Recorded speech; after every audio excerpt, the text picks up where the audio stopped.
And now we are live. Oh, excellent. That was the longest countdown It was, maybe in that history. was a long countdown. Hello, everyone. What's up? It's your boy, the late Lord Haven. What am I today? I'm 4 minutes late, 3 or 4 minutes late. That's not too bad. I am here with You the did one and also only. schedule this stream like 2 minutes ago, so.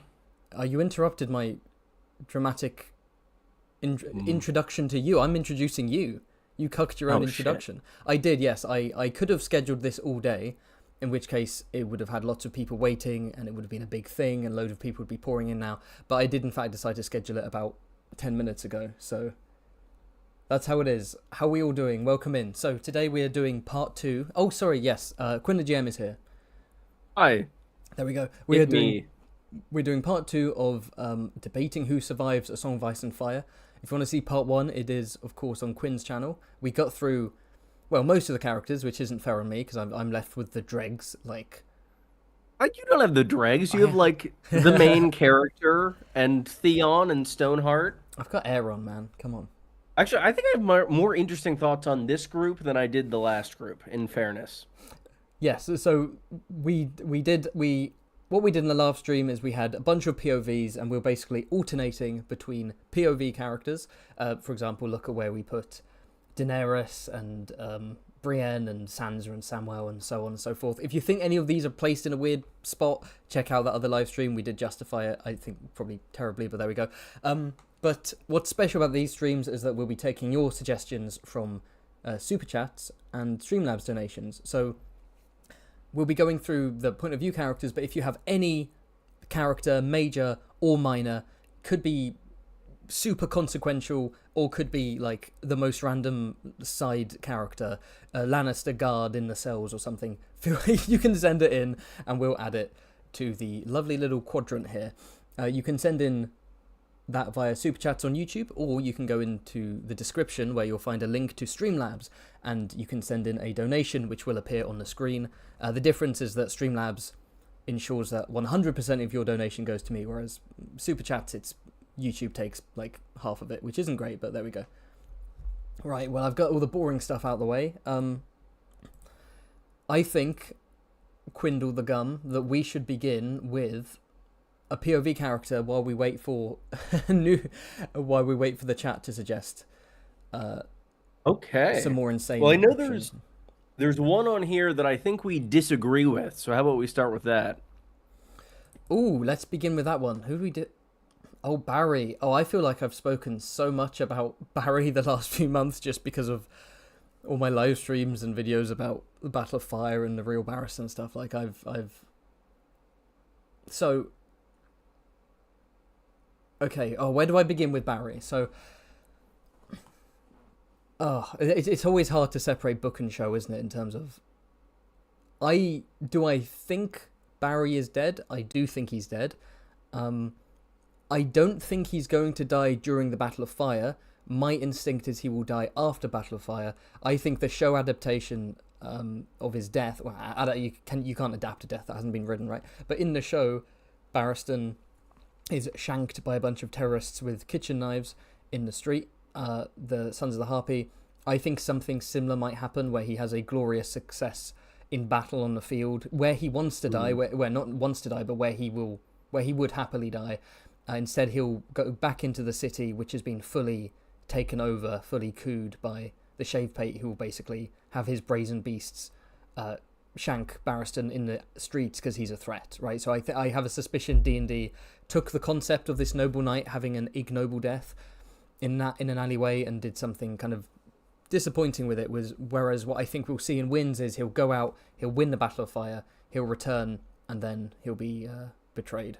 So I do think he's likely to die. I think you're spot on with the Brazen Beasts call out. I think that is 110% going to be the manner of death for Barristan, given his recent past in cooing Hisdar and then pissing off the pit fighters, because he fights that epic duel against a pit fighter in the Kingbreaker chapter. But I tend to think that he's not going to die after the battle. I think he's going to die, like, in the battle, having just won some victory against the Yunkish forces, then being betrayed by the people at his back, effectively.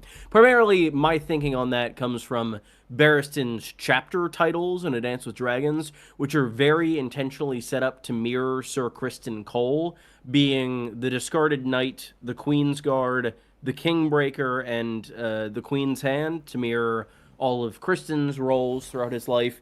And I think that Barristan is going to mirror Criston's death, which, plug your ears for the next 10 seconds for House of the Dragon spoilers.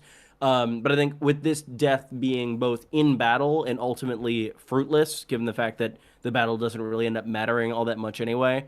So I do think he's going to die in battle, but I do think he's 110% toast.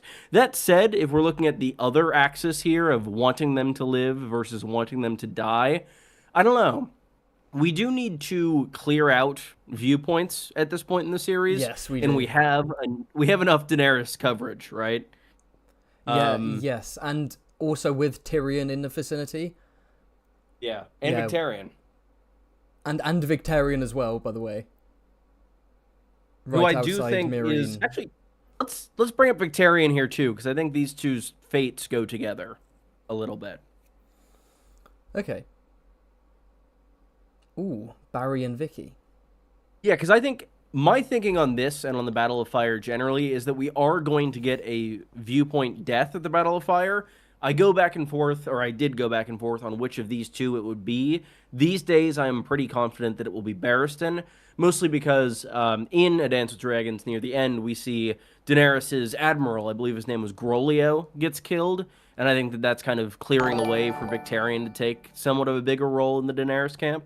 So I do think that Victarion is probably more likely to survive, at least the Battle of Fire. I don't think he's likely to survive this series.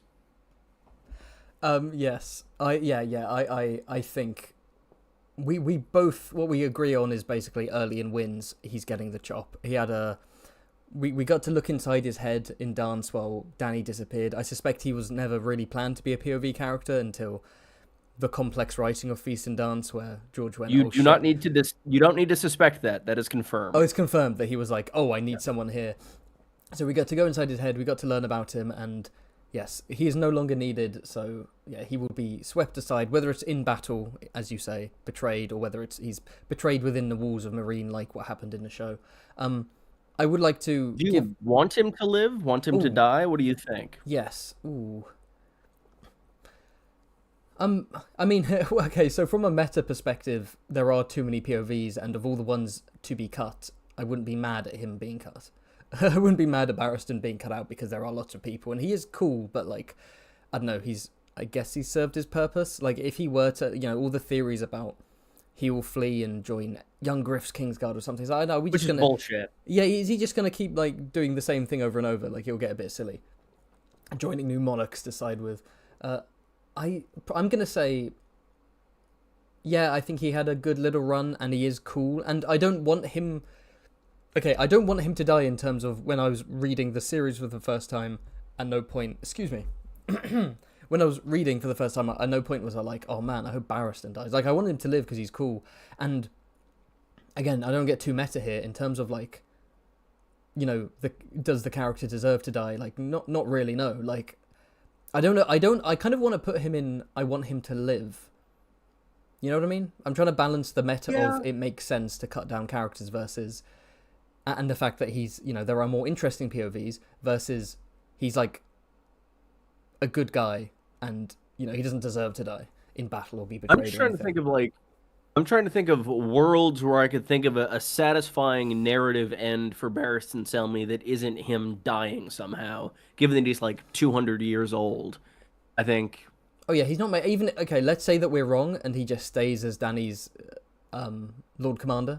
And, all the way with her to Westeros. He's dying at some point. He's not just making it to the very end. Like, it just doesn't feel right, does it? Yeah, I think you're right. He should be closer to the middle in terms of wanting it. Yes. I don't want it. I don't want it. Death. You're better at that than I am. Thank you very I much. blame not being British. I don't think he's as doomed as Connington. He's not like currently No, dying, but he will be dying in like 10 minutes. he. So I'm gonna put him pretty far out. Oh yeah, this is. Yeah, yeah. I agree with that one. Um, Barry, my boy, rest in peace. I think, and of course, one thing we haven't mentioned is, of course, him leaving takes away, relative voice of reason on Danny's shoulder, right? You kind of need to, which is you've got to cull the normal people and make sure Danny's surrounded by absolute nutcases like Victarion and Tyrion and Dario, Arwen. Marwyn the Mage, etc., etc. Just to ask people in the chat, how loud is the the alert that comes up for a donation or a super chat, like the little ding sound? How loud is that? Because if that's too loud, I thought I'd turned that down.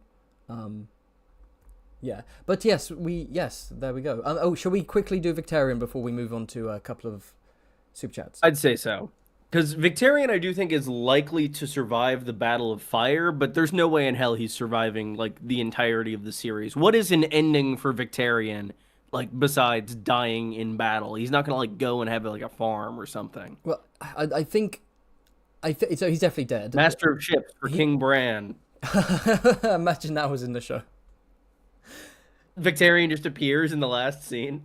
Yeah, they just turn to it, just a nod to the fans. They're like, "My master of ships, Victarion Greyjoy," and it's just like, It's like people theorizing that it's like Jason the Statham. Dornish guy at the dragon pit scene was Quentin. Yes, yeah, because they just got like random handsome Dornish prince to sit there silently. They're like, "Who even are you? How did you take over? By what mechanism are you the Prince of Dawn? I don't understand." But Victarion is definitely dying. I guess the question is he going to bind a dragon and then, or attempt to bind a dragon and then get torn to pieces, or is he going to live long enough to be that part of the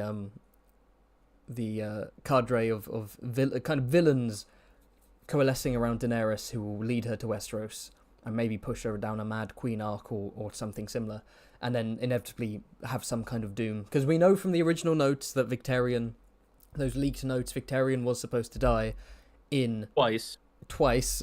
What were the two different times again? What were the two different? So it was just the plan for the death itself seems to have changed, because in the earliest versions of this story, I think back when it was the mega prologue, it was supposed to be Euron going to Daenerys in Meereen alongside Victarion, and the setup seems to be that Euron was going to kill Victarion directly. But then things changed, Euron was going to stay behind, and it seems like the plan remained then for Victarion to die, but it was unclear exactly how. Maybe the infection from the arm, maybe something similar, but regardless, those final chapters then got pushed from Feast to Dance, and then they didn't end up happening in Dance, and he got a nice firearm. So George was like, "I just like this character. He's just so fun to write. I don't want to kill him off." And how long will that propel him through the story? How much of just the joy of writing Victarion? How much will that? I think a pretty decent time. The more I've thought about it, the more I've grown convinced that Squid Bowl could be a potential ending for him. I think it's like the best possible ending for Victarion's story. Being ultimately pointless, but kind of accidentally doing a good thing and killing Euron. But no way. Who else would kill Euron other than Sam the Slayer? Sam the Slayer, based young Griff, Alaras the Sphinx, maybe Daenerys. There is that like mega Chekhov's gun with Alaras in the Feast prologue. Remember that? What's that one? There's the Feast prologue opens up with all these alkalites like just hanging out at a bar, and Alaras is like shooting apples, and there's this thing that I forget who it is with them, says it like Alaras always misses the last shot. So like that's like the clearest setup maybe ever. Someone in the chat is reminding us that Euron's will likely meet his fate at the hands of the High Tower Mecha. Good point. If you Though would, also I like if the you thought would that he could be like, killed by his own if ambition, which is also in chat from one of your lovely patrons and my lovely patrons. if you would Um, like, Quinn, I'm trying to plug something. oh yes. Ahem, hey, if you would like a Hightower Mecha versus a Warged Kraken on a t-shirt, check out fantasyhavenmerch.com, link in the description. It's selling quite decently. People like it. It's really fun. It's a fun little shirt. There we go. I'm thinking Trying to plug my Victarion shit and he's is talking over me on my channel. Unbelievable. All right, what's going I'm on? just not used to plugging things.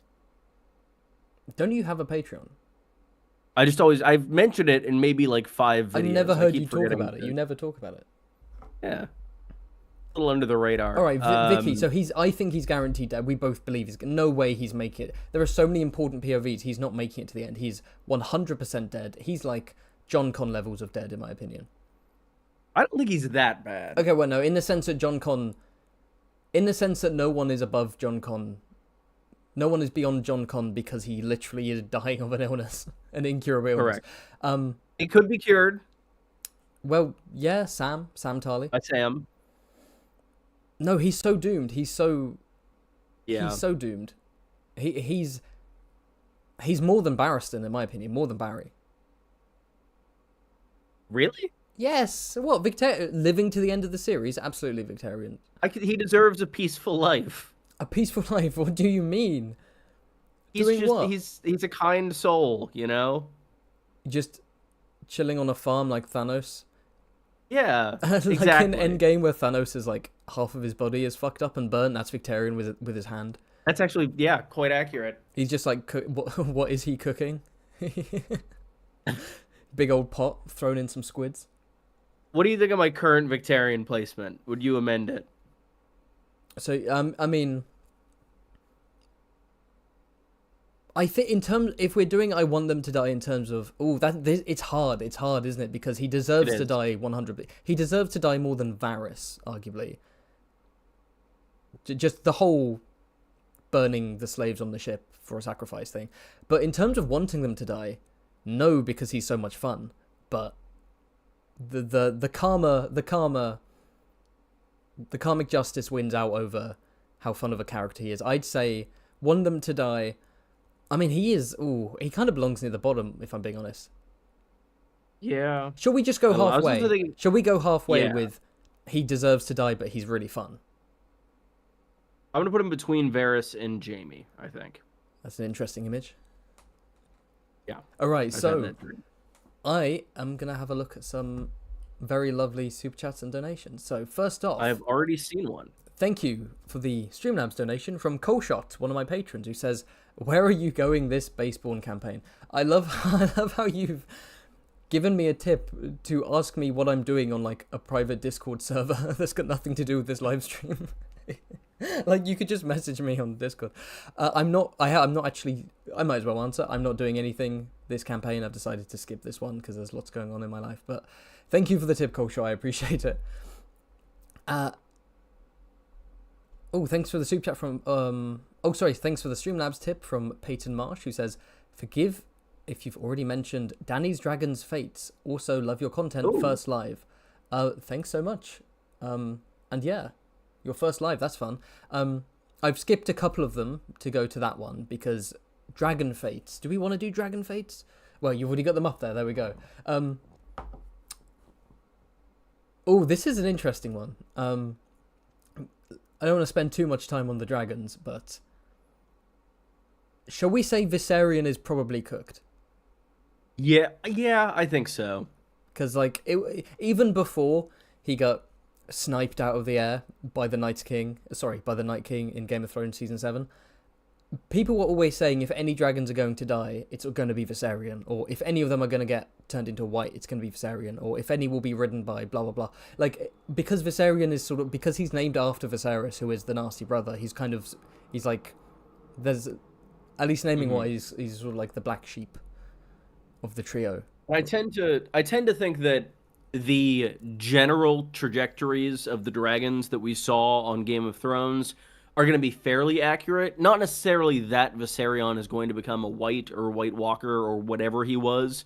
I think that Viserion is going to fall to some sort of supernatural force, be that the others, be that Victarion and Euron with Yeah, yeah. Dragonminder. It could I think be. that's Viserion's path. Yeah, it could be that him being not warged, but ridden by the Night's King. Oh my god, the Night King. Oh, it's all blending into one. Reality is falling apart. Him being ridden by Bloodstone the Emperor.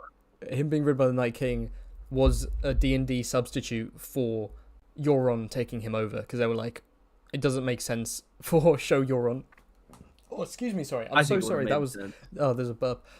Yeah, can you imagine if show Euron like had a horn in season 7 and just blew it and then started riding Viserion into battle? I do think, yeah, and I tend to think Rhaegal gets more focus because of who he's named for. Obviously, Rhaegar being debatably the most important character who has been dead for the entire series, unfortunately, because Rhaegar sucks. Will Rhaegal, because he's named after Rhaegar, is that a hint that he'll be ridden by Jon Snow like in the show, or perhaps will he be ridden by young Griff, who claims to be the son of Rhaegar? What's going on? I've always thought that we're never going to have a full reveal on young Griff. I don't think we'll concretely know whether or not he'll be a Blackfire, but I think one element that will indicate that is I think he'll attempt to claim Rhaegal and fail.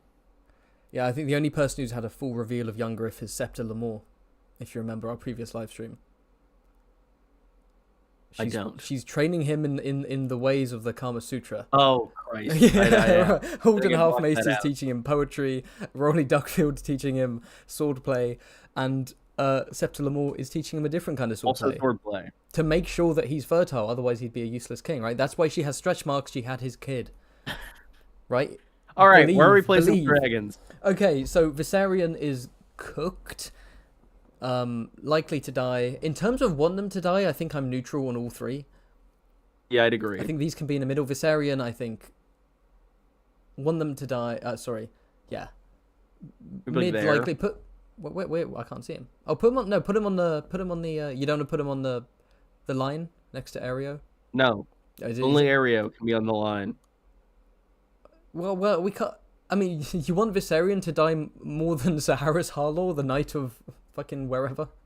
Yes, put him there. I have very strong opinions on Sir Harris Harlaw.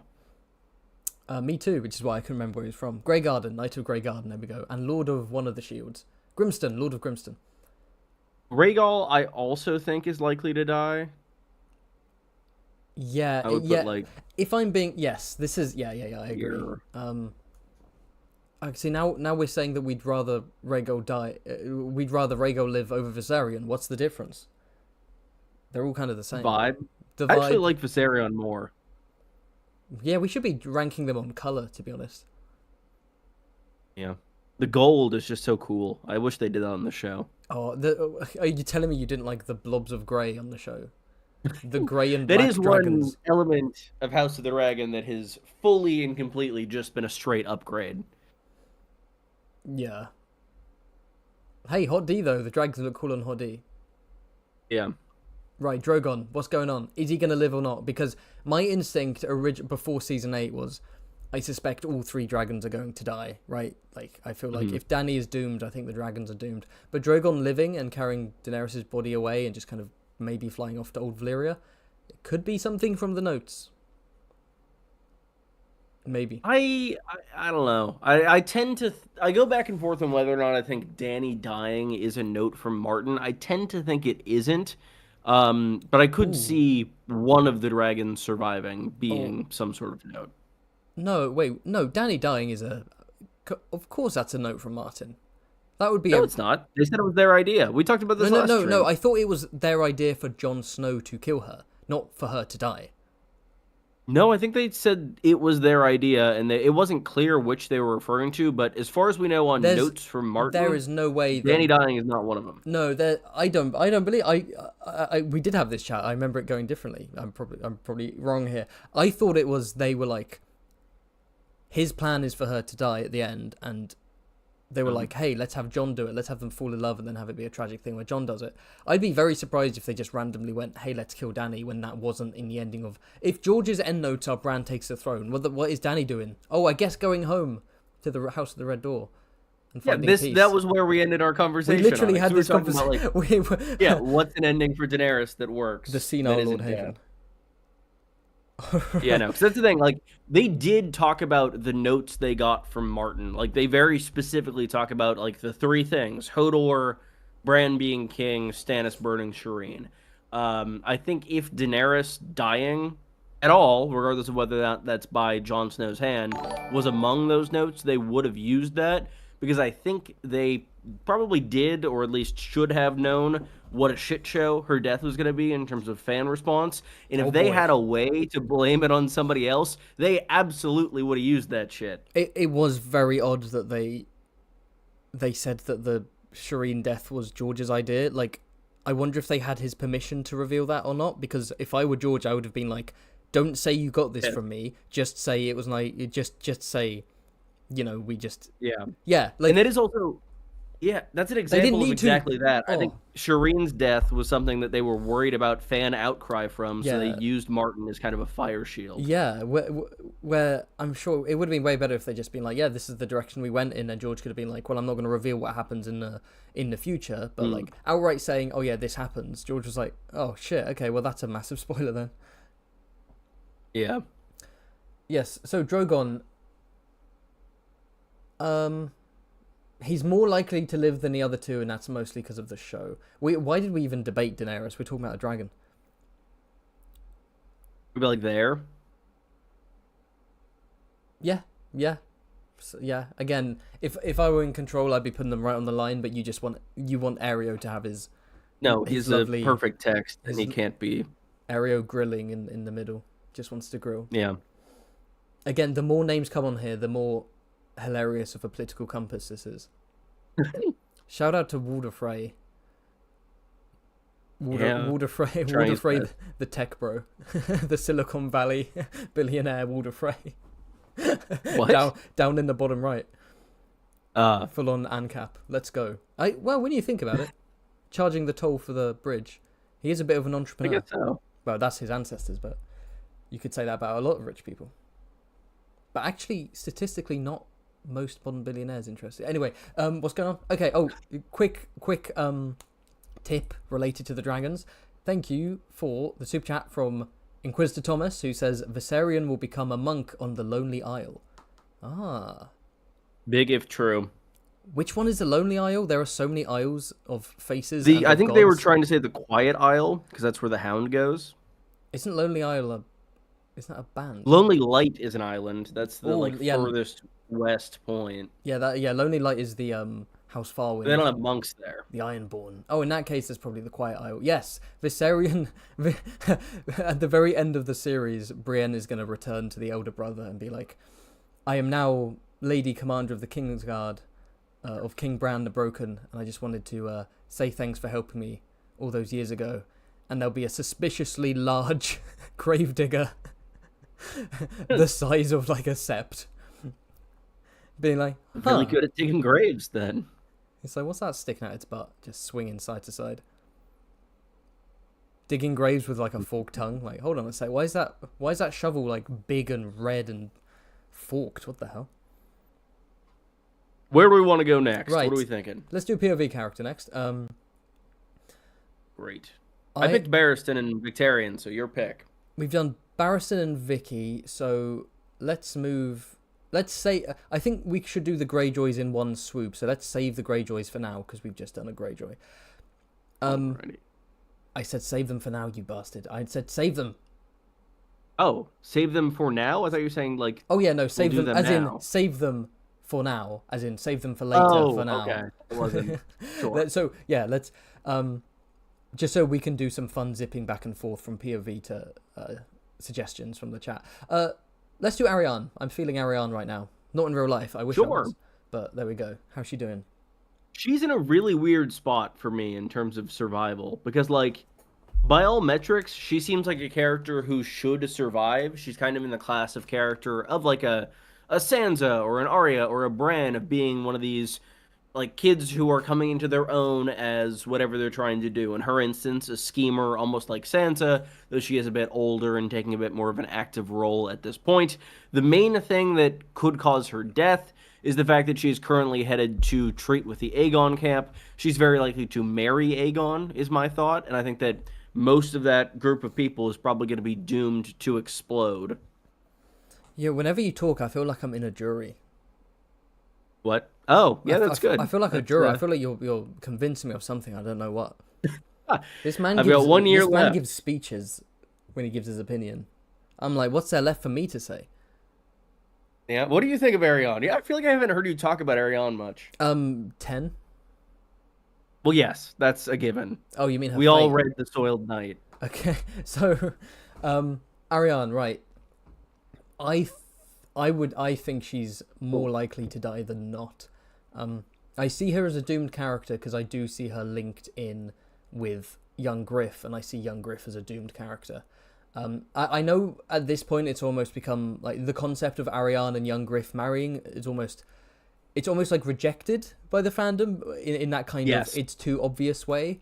But it's one of those many things that maybe it's too obvious because we've been waiting 13 years That is, for the next book. exactly So it. like when I first read Dance, I didn't necessarily, the automatic thing in my head was not Ariane is going to marry Aegon the Sixth. Like that wasn't. I think it's highly, and I also think it would be very satisfying for both of their characters to marry. Although people do often bring up the sample chapter where she bumps into the spy master, I believe, the Lyseni spy master of the Golden Company, who has, of course, being Lyseni, fine features and pale hair and purple eyes, and Ariane is creeped out by those features. And I don't know if that's to throw us off the scent or whether that implies that she's not going to get with young Griff and that will cause issues, or I don't know. But I see, yeah, my ideal future for Ariane is as Aegon's wife, bringing Dawn onto the Targaryen / Blackfire side, and then young Griff is probably doomed, King's Landing is probably doomed. I think Ariane's cooked. Yeah. I think if anyone is likely to survive from Aegon's side, I think Ariane is pretty high on that list. Yeah, no, I don't disagree with that. She's a very interesting character, and again, there are so many directions her story could go. But that's probably because maybe it's a failure of imagination, or more like I don't really know where it's going beyond marrying Aegon, kind of, you know. Yes, no, I could see a situation where she survives the series and ends up as Princess of Dawn. I could see that as well. Or, I mean, what? She's got her youngest brother, Tristan, is also alive, but we won't probably see him until the very end of the series, if then. If he survives. Yeah, I'm feeling upper right somewhere. Oh, also, what do you think? She does have a younger brother, but, you know, the Dornish rules of succession, Ariane would still be princess. Oh, no, I'm saying if she dies. Oh, if she dies, yeah, if she dies. Hey, we could have a Princess Ariane of Dawn and then a Lady Asha of the Iron Islands. This could be a kind of True. Post Dance of the Dragon situation where it's a bunch of women and That'd be widows neat. and babies ruling. Yeah. Damn. I mean, in some cases, even pre-Dance of the Dragons. Aren't the Tyrells ruled by a baby through the entire thing? Woke Westeros. Ariane, likely to die. I'd say she's more likely to die than not, but she is close to the middle because I don't know enough about where her story's going to really judge this, to be honest. Yeah. I think there is a good spot for me. Because she's one of the characters I more want to live. I love her Yeah. sample chapters. Oh yeah, I want her to live. She's cool. She's a cool character. She's not one of my favorites necessarily, and you know I do find Dawn slightly boring, but she's a cool character and very headstrong and likable. And it's like, yeah, let's see where she goes. I want to see her story unfold. Make her queen. Make her Queen Ariane. Come on, Agreed. that'll be fun. Young Griff and Ariane in a council room. John Con slamming his. I just had a thought. Yeah. I think that Ariane is Martin's chance to do as well as they did with Marjorie on the show. Because I feel like show Marjorie got so much more focus and so much more to do because she isn't a viewpoint in the books. But I think, like, I always think of that line from Marjorie, I want to be the queen or something. And I think that kind of embodies Ariane. And I think that would be interesting to see Ariane in the future. Ariane. However, Ariane. I say Ariane like a Chad. Oh. Yeah, no. I think heard I think that's a good placement. I heard And then what do you think about her brother? You talk through that mild voice break. I heard it. I heard it in my ears. You can't pronounce it. What do I think about her brother? Oh, there he is. Yeah. Wait. Oh, you know what? In my head, I was like, I swear his name begins with a T. I'm sure it's. I was like, oh right, yeah, That's been yeah. up for like 10 minutes. With humble apologies to Preston Jacobs, he is the most. He is beyond John Connington. Yeah. If He's already dead. yeah, you can add him if you want. You can add him if you want. I am not going to. You Hello, don't. Harry. You don't want to stir up the controversy. Harry is attacking me because he wants dinner, even though it's 4 o'clock in the afternoon. All right, buddy. That's when I feed my cat. To be fair. Oh, fair enough.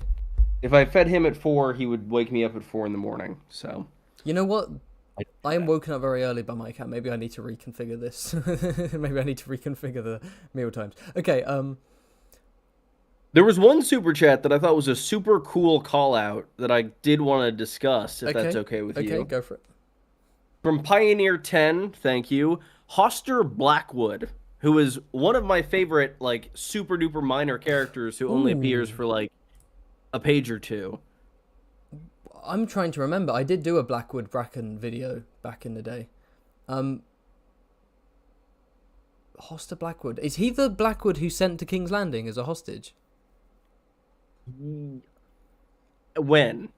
I'm pretty sure in a Jamie chapter, they like. Yeah, you're exactly right. They send. They send a Blackwood he becomes boy Jamie's squire. and either they also and then they send a Bracken girl to King's Landing as well, I think. Yes. And then the theories are that like in the background of like King's Landing chapters, there might be like a sort of star-crossed lovers situation going on. Yeah. A doomed romance, which would be would be quite fun. Okay, Hoster Blackwood. Well, on that note, let's go with the Romeo and Juliet theory and say that he's toast in a sense that lots of people in King's Landing could end up being slaughtered. Oh, maybe he offs himself like Romeo. Maybe King's Landing is destroyed and he happens to be there. Maybe Cersei does the whole sept thing explosion and he's in that sept when it happens. The whole like Blackwood boy, Bracken girl go to King's Landing together, fall in love, and then end up dying, maybe in each other's arms, just could be like a fun, tragic, sneaky little thing from George. So I'm gonna, in terms of considering we barely know anything else about him, I'm gonna put him in likely to die. Do I want him to die? Neutral. He's just a Blackwood. No, I'm gonna say I don't because he's a Blackwood, and the Blackwoods are nice. Yeah, that's fair. My only other thought is, I think that Brienne saying that Jaime has to come alone saved this kid's life, because otherwise he would be going with them to Stoneheart and might be in kind of a Isle Hunt / Podrick situation. I do like that idea of the Bracken and the Blackwood meeting in King's Landing. I'm gonna put him, yeah, like here-ish. He's not that likely to die. Moon Boy's more likely than he is, I think. Yeah, right of center. Yeah, he's a yeah. Yeah, but no, I really enjoy his very brief presence. He's just this tall, geeky kid who Jaime thinks reminds him of Tyrion, which is a little neat. Right. I'll do another suggestion from the chat. Before we move on. Wait, where was I? Hold on. I'm trying to do them. You did Hoster Blackwood. Oh, we have. Thank you for the super chat from 84 Bandwagon who says Satin ? Now, that's an interesting one. Satin has. I feel like recent. Is this recent? But you know, in the same way that characters like characters like Bronn and characters like what's his name? Bronn's big put on has had a larger role, but the unicorn. Who's a unicorn? Brax, Flemont Brax. Characters like Flemont Brax, he writes them, and then they kind of develop a mini fandom around themselves, like a kind of a cult following in the audience. Why would you do him like that? Why would you do Satin like that? Mm-hmm. This is not a morality chart. You don't have to. Only one letter away. The great other. But yeah, Satin has kind of. And correct me if it's always been this way since his introduction, but it feels like recently in the last few years, Satin has developed his own cult fan base, like Flemont Brax back in the day, like Bronn back in the day with the early books, where everyone was like, "Oh, we love this character," and George was like, "Wait, what? Oh, sure, this side character. Oh, I didn't realize you liked him so much. Oh, that's cool." And then, of course, he made Darkseid with the intention of him being a fan favorite, and then that flopped. Worked out. But yeah, everyone loves Saturn because he's cool. No, it's because people want. It's shipping, and it's also like. He is also an interesting character, and I think he's one of the more compelling people at the Night's Watch, because it is this organization of people who don't fit in, and Saturn doesn't fit into that because they're prejudiced against him based on his past. An outcast within a group of outcasts. Yeah, and I think it's a little compelling in that, and I think that I was -2 when Saturn was introduced, because I think he first appears like for a chapter in Clash. But I think that most of this focus comes from A Storm of Swords and A Dance with Dragons, because he's sort of our like halfway companion to Jon during the battle for Castle Black in Storm. He's almost kind of a substitute Sam there, because Sam hasn't gotten back yet, as being kind of the scared number 2 to Jon Snow. And then, of course, he becomes Jon Squire in Dance, which is one of the things that people just don't really like about Jon at the Watch. Bowen Marsh. I'm not saying that viewers don't like that. I'm saying that Bowen Marsh doesn't like that. What his fans like is that he's explicitly described by Jon in a Jon chapter in his internal monologue as being pretty, and people are like, let's run with that, let's ship them. Did he really appear in Clash? I'm going crazy. In my head, he appears in Dance. No, he's like in Clash. He's definitely in Storm. He has a pretty significant role in that. There's like a 60% chance he's the one who killed Ygritte, which people think is, Jon's new lover killing Jon's old lover. So maybe Daenerys will kill Saturn. But yeah, I think that I did recently do a video that I had to talk about Saturn a little bit, and in researching that, I found that he did pop up in like the one chapter that Jon has at Castle Black before departing for the Great Ranging. He's been around for a hot minute. Do you think he's a Baratheon bastard? I've not heard that one, actually. No, I don't. He could be. Really? Yeah, no, I haven't heard that one. Oh yeah, no, he could. Easily he could be. The Interesting Nerd Club. Shout out to an excellent channel. Had me on for a theory almost a year ago now. And I've now exposed that I just haven't listened to that video with you. Correct. I do apologize. Everyone check that out. Yeah, but no, the theory was like Saturn appears around the same time that we're seeing this cull of Robert's bastards by Cersei. He matches the features. He has the dark hair, the light eyes. He uses my lord instead of my lord. Oh, that's true. And Old Town is a very reasonable place for a king to visit. That is true. And this could be Rhaegar's bastard falling in love with Robert's bastard. Oh, very nice. When there are a bunch of... Wait, is this true? Am I misremembering? Could you maybe search of Ice and Fire this and look up the word Saturn and the word beard? And I'm not making some kind of joke that is part of the theory as well. But isn't he described as having a beard? So part of the theory was that Saturn was a girl as well. Yes. And like a Robin Flint situation, right? Yes. The theory is the sentence that you're thinking of comes from Jon 7, A Dance with Dragons. He's like in Ghost at this point, and his senses are heightened. He could smell horses' unwashed breeches, the sweet scent Saturn combed into his beard, the rank smell of whatever. The thought being the sweet scent that Saturn combed into his beard. His refers to Jon's there. Saturn is Jon's squire and might have combed a sweet scent into Jon's beard. It would be odd if someone who's described as a sort of, young pretty boy is described as having a beard. That doesn't quite... Because I saw some... I remember people bringing that up online and losing their minds because they were like, well, this has ruined the entire twink aesthetic. But if he was putting it to Jon's beard, that's different altogether. Before we rank Saturn, can I very quickly read out a super chat from Atabibus, just because apparently he's one of my patrons. Apparently he's going off to bed soon, so I will respond to him now if he's still in the stream. Thanks for the tip. He says, Victarion will try and bring a dragon and get his arm bitten off. Yes, Atabibus has a personal theory. Is it a personal theory? Is it your theory, or did he find it? But a theory about Victarion's... I believe. It is an Injun theory about Victarion's hand being... Anyway, yes, that's something we should talk about on another stream. Dinnerbinder. Indeed. Dinner binder. He goes on to say, also, rank Ulmer of the Kingswood. So if you could put Ulmer under Saturn... Mm-hmm. Yeah, Saturn being a girl would be cool. There's my hard-hitting analysis right there. This is why is why we have nearly 200 viewers. Because I'm like, Saturn's a girl. That's a cool idea. Imagine that. Right, so quickly ranking Saturn. I don't want him to die. I want him to live. He's a nice guy.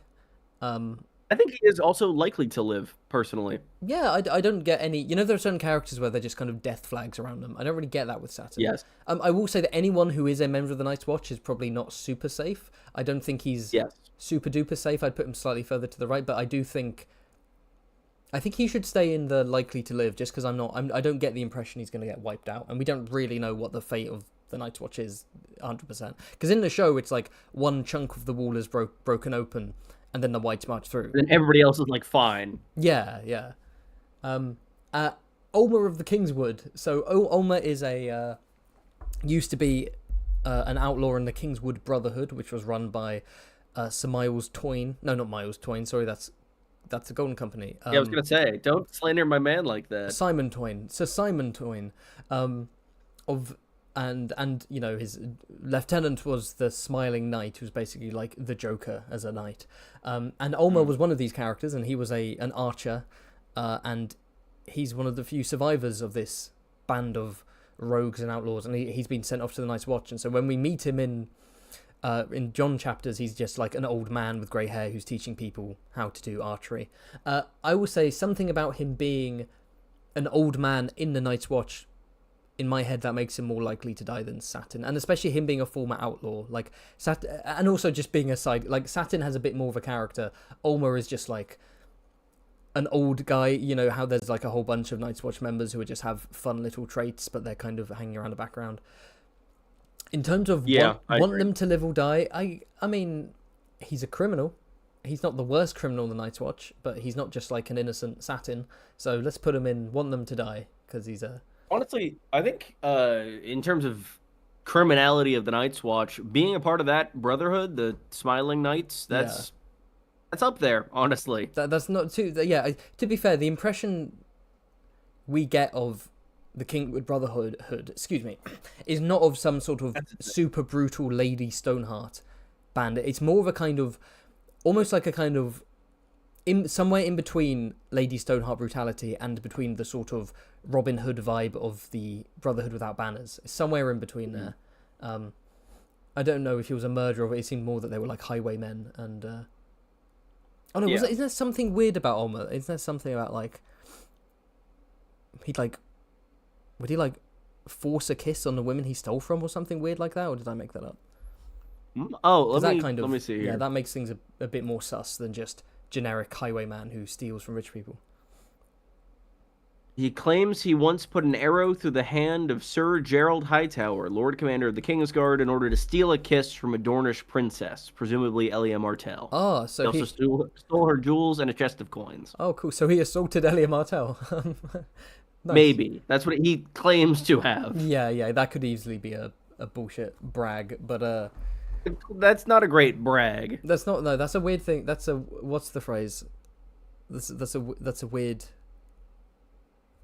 Oh, I'm so tired today. Like everything's slipped my mind. Weird flex. That's the one. Even that's a bit outdated nowadays, isn't it? Yeah, weird flex, Ulmer. Right. Anyway, let's do another POV. We've got some cool suggestions via super chats, and we'll keep doing those. But let's do another POV. Just a reminder to people, if you want to send in a super chat or a Streamlabs donation, link in the description, we will debate whether that character you send to us survives and whether we want them to die or not. Bran, okay, yeah, let's get Bran out. Let's rip off the Band-Aid here. Oh yeah, the Brand-Aid. The Brand-Aid. Likely to live. He is going to live. He's the only character that is going to live. This is the only 100% confirmed going to live, because Bran being king was confirmed, unless George has an epilogue where Bran fucking dies. for no particular reason. Oh my goodness! Yeah, wait a second. You putting Dr. Bran Haddon all the way down there? No, I think I don't I want him to necessarily live. want him to die. I think he's a Yeah, very interesting character, and he's only getting more interesting. and we can't have Robot Bran in our heads from the show because that's not who Bran is.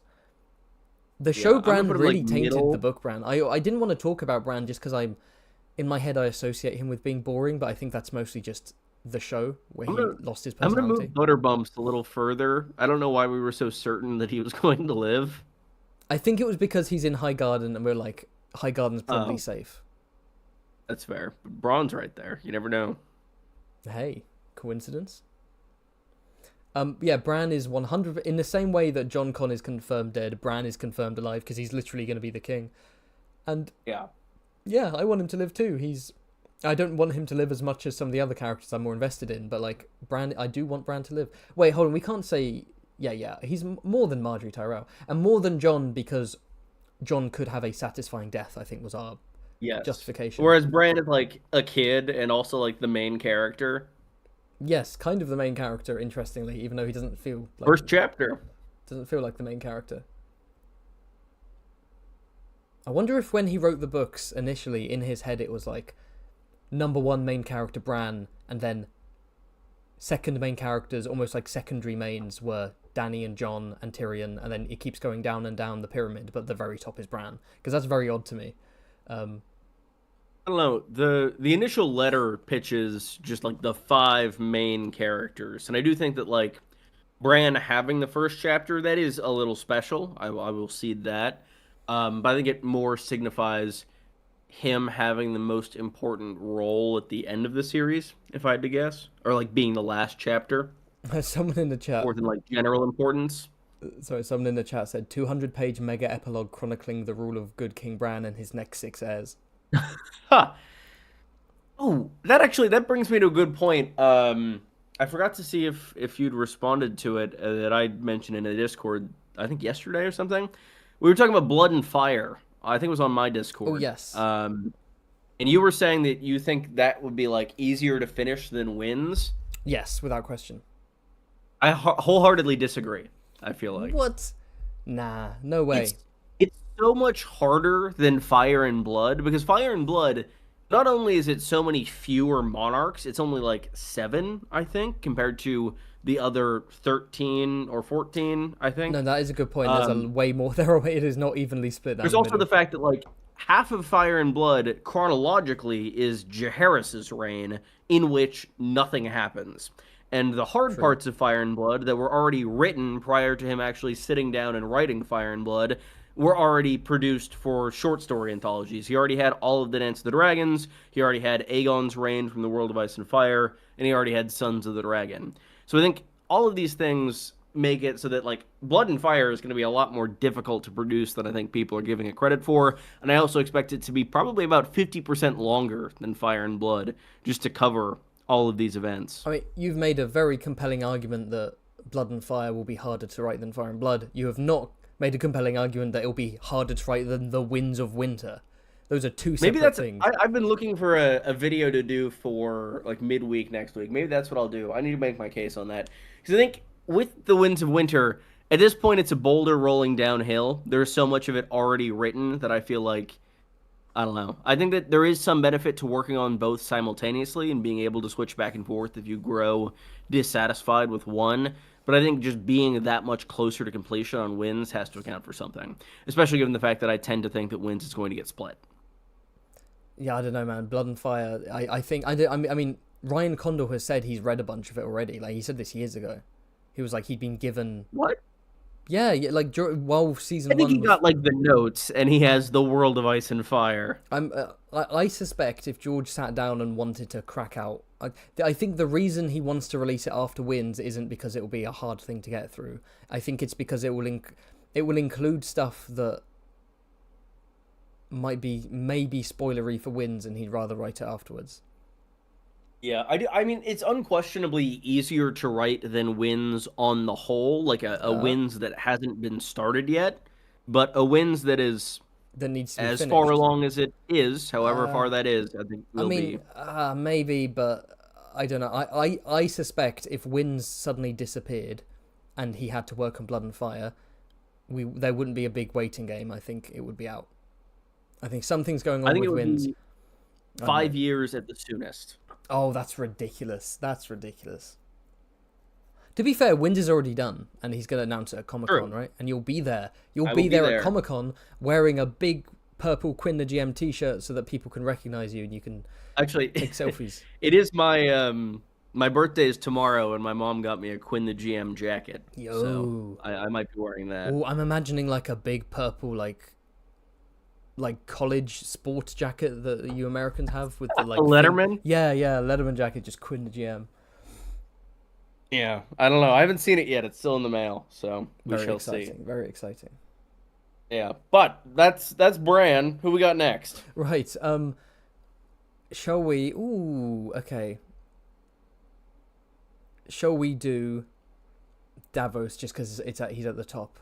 Big D. Yeah, I think he's in a similar boat to Bran for me. I think he's one of the viewpoints who is the most likely to live. Specifically, I think the more morally good a viewpoint is, like unambiguously, the more likely they are to survive. Yes, I do actually agree with that. Yeah. What do you think of Davos's fate? What do you think is going to happen to him? You were expecting me to say more. I was just like, yeah, I agree. He's probably going to live. Yeah, no, I wait, hold on. Am I combining likelihood with desire? Want? Yeah. I want Davos to die. Okay, we'll get into that in a sec.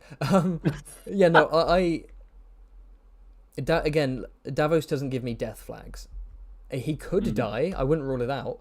And I think him living on the show isn't even necessarily proof that he'll live in the books. They clearly really like the actor, Liam Cunningham, and the character was popular. So if George had no notes about Davos's fate, which is very likely because he's a secondary/tertiary character, I fully understand. Oh no, secondary because he's a POV. Arguably primary because he's POV. What am I talking about? Anyway, I think it's likely D&D didn't get notes on Davos's fate, so I think they got to decide that. And they went, let's let him live because he's a fan favorite, right? Which does make sense. So I don't think he's solidly like, yes, definitely going to live. Although while Stannis is cursed, I don't know what Davos will go on to do post Stannis, but I can see him living. I can see him.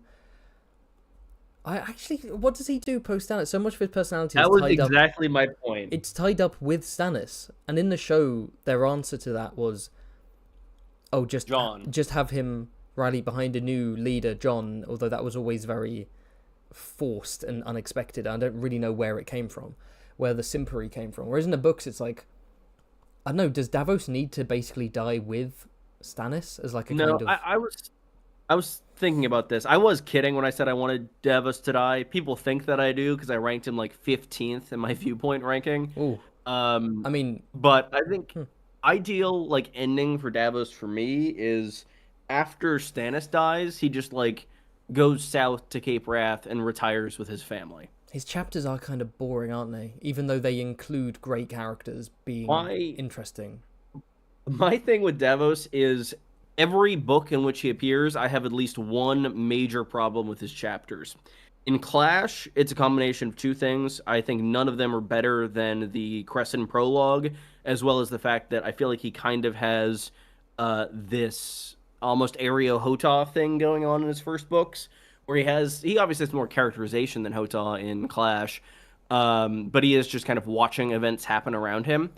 And then in Storm, I'm just not huge on the Stannis storyline in general. I think the stuff with Edric Storm is very compelling, but I think that I think it's the weakest part of Storm for me personally, because every other plot line is just kind of firing on all cylinders, whereas Stannis is just sitting on Dragonstone and then going away in secret to be a twist at the end of the Jon story. And then in Dance, I think that two of his chapters are straight up bad. One of them is obviously excellent, and then one of them is pretty good. But yeah, that's my Davos rant. Isn't one the bad one? Is that him eating fish stew with a boral?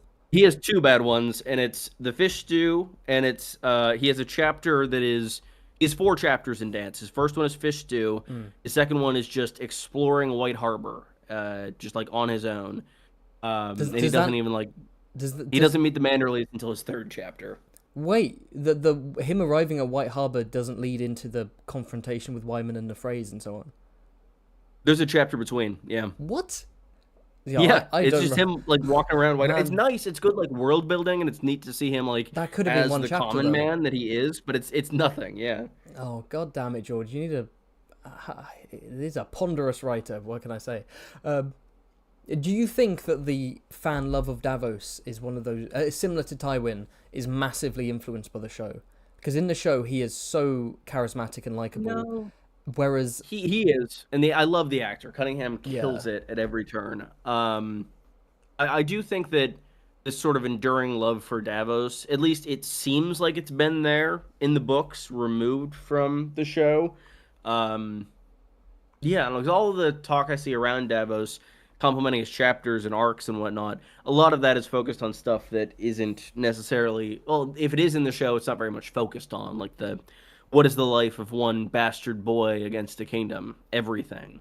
And then obviously like his last chapter in Dance is like the fan favorite chapter from that book, aside from maybe Theon's last chapter.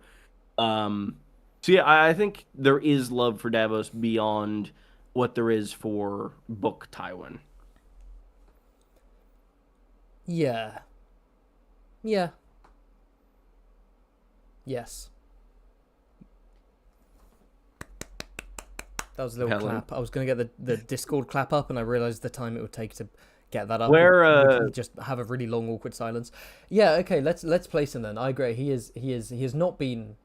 I often think the show interpretation has tainted my view of, but he is like a cool fucking guy in the books, and the way he stands up for the common people is pretty cool. Want him to live, likely to live. I think that's a I think it's also like if I think there's a viewpoint character who could ever just like stop being a viewpoint and like ride off into the sunset without needing to have a stake in the main story, it's Davos. I yeah, he returned to his wife and kids kind of thing. I think I want Yeah. him to live more than Podrick. You want children to die? Yes, and I'm Okay. scared of pretending otherwise. More than Arya or less than Arya? Less than Arya. I Yeah, was gonna say no. I'd rather Arya live Yeah, than yeah. Davos. Although, as a reminder, There's she's another not at thing. the very My top my because we other thing said with she could Davos is potentially that have it a cool death scene. Just for those who are wondering, yeah, who haven't seen part one. Yeah, go. yeah. I was gonna say another thing for Davos is I also feel like he doesn't have as much of an arc as other viewpoint characters, in that he is just a great person through and through, and that is really cool to see. But we don't see a ton of like change or development. Man, we need a Davos stream. Yeah, we do. Shout out Davos. Okay. Shall we pick a suggestion? Okay. Let's pick up the Yes. speed. We got stuck on Davos for a long time. Did we? It feels like we did. I feel like that was we talked way too much about Davos there. Maybe. Guide us then. Where are we going next? Okay, yes. Honestly, I'm not gonna lie. I think I just started daydreaming while you were talking, and so I kind of lost track of time. So I don't know if that was like a really big conversation we just had. Just to clarify to people, I'm very, very I tired was gonna say today. I don't think that was longer than Bran. Okay, no, that's a good point. Yeah. Sorry, I'll be a bit more with it. I'm slightly I'm kind of all over the place today. I'm focused. I'm focused again. Dunson, thank you for the super chat from Pioneer10, who says Dunson. Is that the dude who stole a hat? He did, in fact, steal a big steel hat in the shape of a bull. And that is all we know about him. That's it. He's literally just a mountains man, and he stole Gendry's helmet. And then later on, Polliver is seen wearing the helmet, but then later on, Polliver doesn't have the helmet. And so no one knows where the helmet actually is, but it might be Dunson. And as a result, she's on Arya's list, and she's the pettiest name in her list because the only reason he's in there, among psychos and killers is because he stole Gendry's helmet. In fairness, he was one of the Mountain's men, so probably not a great dude. Oh yeah. The Mountains men are just sort of especially rough and brutal and sadistic when it comes to man-at-arms for landed knights, right? They do have a reputation for being sort of like a medieval Durlavanga brigade. But there are people in it that aren't that bad, like Shitmouth. So Dunson could just be like a boring foot soldier following orders, or he could be a Wrath the Sweetling style sadist. We don't know. We know nothing about him. He doesn't have a single line of dialogue, Even when Jamie goes to Riverrun and there are some mountains, Harrenhal, and it's being garrisoned by the Mountains Men, and he meets Raff and Shitmouth. He doesn't meet Dunson. We don't even Dunson is just, no one knows where Dunson is. He could be anywhere. He could be. There are various places he could be. He could be in Bravos. He could be, marching against young Griff. Genuinely, he could be anywhere right now. And I think he's there, and I tend to think he'll die because of that. Again, someone in the chat. I think earlier on when I first saw the super chat come out, I think it may have been Kenny who said this, was like, the fact that everyone keeps going on about Shitmouth in the chat, and then the only Mountains man we get suggested is Dunson. It's crazy. Dunson. All right. Right. Likely to die. Yes. More so than not, but I actually think he's one of the least likely to die on her list. Because he is a nobody, Agreed. It's possible that he could literally just disappear from the whole story, and it would just be a kind of, an obsession of Arya's of this man that she's never going to find and will never know the fate of. But also him having a bull helmet kind of implies we probably will find out about him, not by name, but just someone with Clegane coat of arms with a bull head, and everyone will be like, oh, I know who that is. So he is likely to die. He probably deserves it. If you're in the Mountains Men, you probably deserve to die. And also, I don't particularly care because he doesn't have a character really. What do you think of that placement? Yeah, sure, neutral, kind of. Yeah. Good. Cool. Who's next? Since we're on the clock, apparently. That was Dunson. We are on the clock. We're not on the clock. Don't worry. Actually, no. I think you're on the clock. If anything. I am. Let's do a POV one before we go back to Super Chat. Again, if you want to send in the names of people we can debate, Super Chat, Streamlabs donations, and we'll get through all of them, don't you worry. We have another one, but I think let's jump to POV characters first. So, okay, we're doing Stoneheart. Talk to me about Stoneheart. I had her among the viewpoints because she was a viewpoint, and I do think she is John Connington territory of, going to die, right? Yes. No, definitely. Oh yeah, in no universe is resurrected Catelyn's living. That would be insane if you reach the end of the series. And just zombie cat is on the farm with Victarion. Is on the quiet isle with the Hound and Viserion, digging graves. I'd read that book. Nightmare Blood. But yeah, she's the embodiment of vengeance and this dark urge within us that Martin's entire moral message in the Arya plot is that this is something that needs to be overcome for the good of the individual. And I think that Stoneheart is kind of a necessary embodiment of that, and as such, she's going to have to die to kind of fully put that message across, or really just kind of be put down. I tend to think by Arya. Yes, I agree. I think Arya giving her the gift of mercy, which she learned from the Hound in Storm of Swords, I think, which is a blade to the heart and a quick death, I think. Yeah, almost definitely. And then want them to die, yes, because she's a brutal zombie that is just the personification of vengeance, and she's not even Catelyn. I never see Stoneheart as Catelyn. I'm one of those people. They are different characters in my head. Yeah, I'm in the same way. Yes. Yeah, the other characters are more hateable. Especially Sir Pounce. Why is Sir Pounce? I don't even remember. Wait, what? Was that me or you? Why is Sir Pounce down there? No, he was originally over here, but just before we went live, I moved him to here so you would get angry comments. Oh well, any comment is good for the algorithm, so there we go. Exactly. There's a You're comment welcome. in the chat that says, hey, just joining, is the want to live/die scale for plot reasons, character likability, or both? It's for both. It's for both, whether we want them to live or die because we think it would be cool for their arc and the plot, and also if we just like them personally, which is why someone like Jon Snow is kind of in between, because while we want him to live and we like him, we acknowledge that there could be loads of satisfying endings that result in his final passing. Yeah, I had a question. What would you think of a Stoneheart chapter? I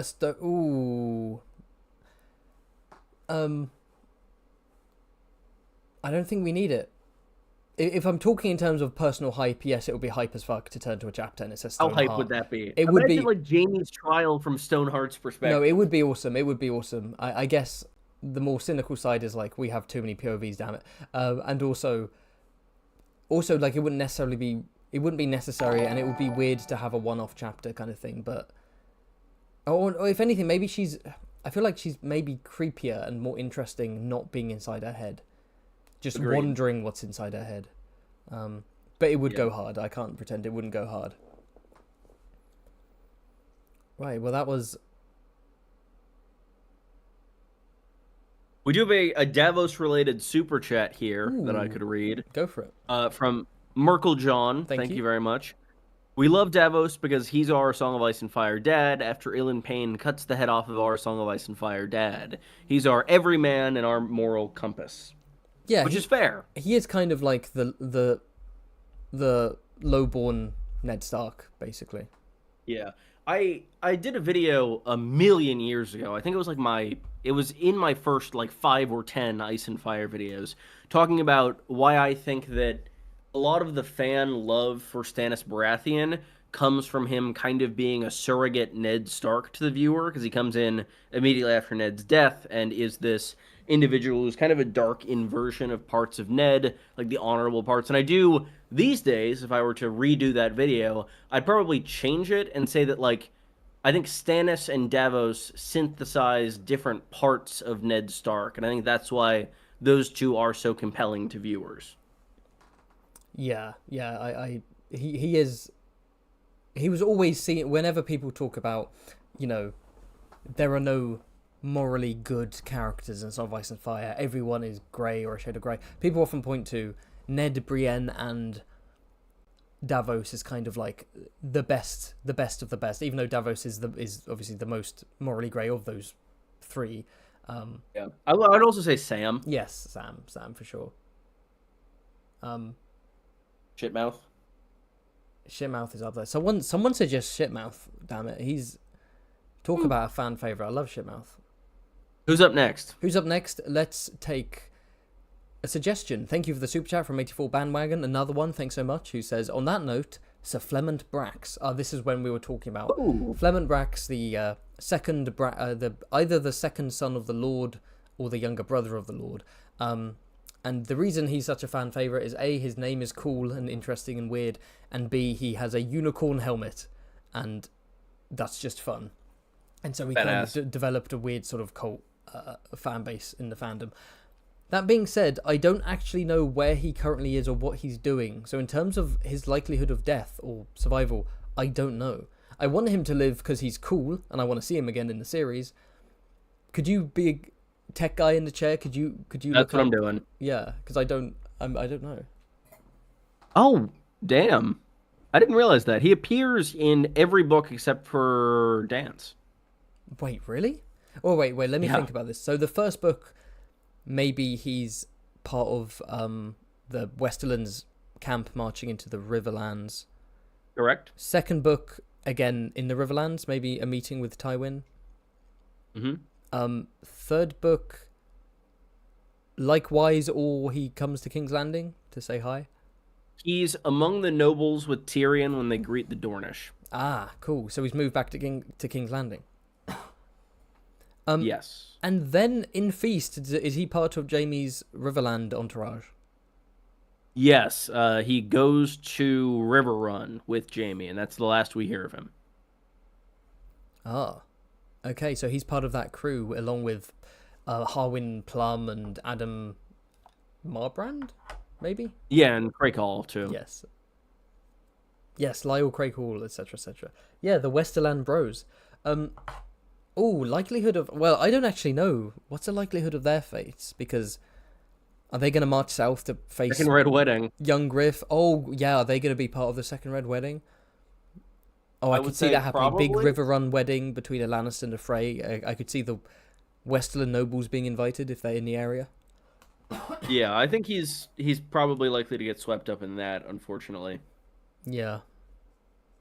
Rest in peace. And even beyond that, I think that he's probably going to get tied into one of these wars that's going to come up here. Just being a named soldier in a war-torn region of Westeros while war continues and invasions are happening. He's probably doomed, right? Just because we know, yeah, he's doomed. We'll put him in likely to die, but want him to live just because he's cool. Yeah, I'd agree with that. You want Moonboy to live more than Flemont Brax? Yes. Fair enough. His romance with Cersei must persevere. That's a good point. Right, shall we do another POV? And then we'll do some more Since suggestions. You hate the Ironborn, that only leaves us one. That leaves us with Melisandre. Melisandre. Dun, dun, dun, dun. Oh yes, in my Accents of Thrones. Sorry, my that's the original title. In my every Game of Thrones accent explained video, it did well because it had the word explained in it. It's YouTube tactics, genius. Melisandre, I mentioned that she had a Dutch accent just because she's played by Carice Van Houten, and I kind of assumed it was her natural accent, and I'm sure that's what she sounds like in interviews and stuff. But I've been informed by Dutch people she's not doing a Dutch accent. She's or her accent is, influenced by her Dutchness, her Dutchity, but it's her putting on a bit of a voice, and I'm not sure what that voice is, but I think it's a weird kind of. I think she was trying to do a mixture. I don't know, a kind of mixture of something Dutch and something English, maybe. But yeah, Melisandre. Anyway, Melisandre. She's only had one POV chapter in the entire series, one in Dance, and yeah, we're probably going to see more at the beginning of Winds. Most likely, it'll be her point of view that will allow us to see Jon's resurrection. Yes, I do. I was talking about this a little while ago. I was actually on a podcast with poor Quentin, and we were talking about viewpoints. And I feel like Melisandre might have been better saved as a surprise for Winds rather than having her one chapter in Dance. As much as I like that chapter, that could have been a fun little speculation game, who is going to be our viewpoint on Jon going forward. I agree. It's almost a bit too obvious. It's surprisingly obvious considering it's George R. R. Martin. The whole I've randomly injected one point of view character and it's a red priestess. Oh, and now Jon's dead and there's no one at the wall except the red priestess. I wonder what will happen. It's almost a bit too. Yeah, it's pretty heavy-handed for Martin. But with that said, I like her a lot, and I think she's going to be a very interesting viewpoint going forward. With that said, her level of magic makes me think that she might not stick around all that long, so I do tend to think that the magical is going to kind of begin to fade away as the series concludes. I think she's cooked.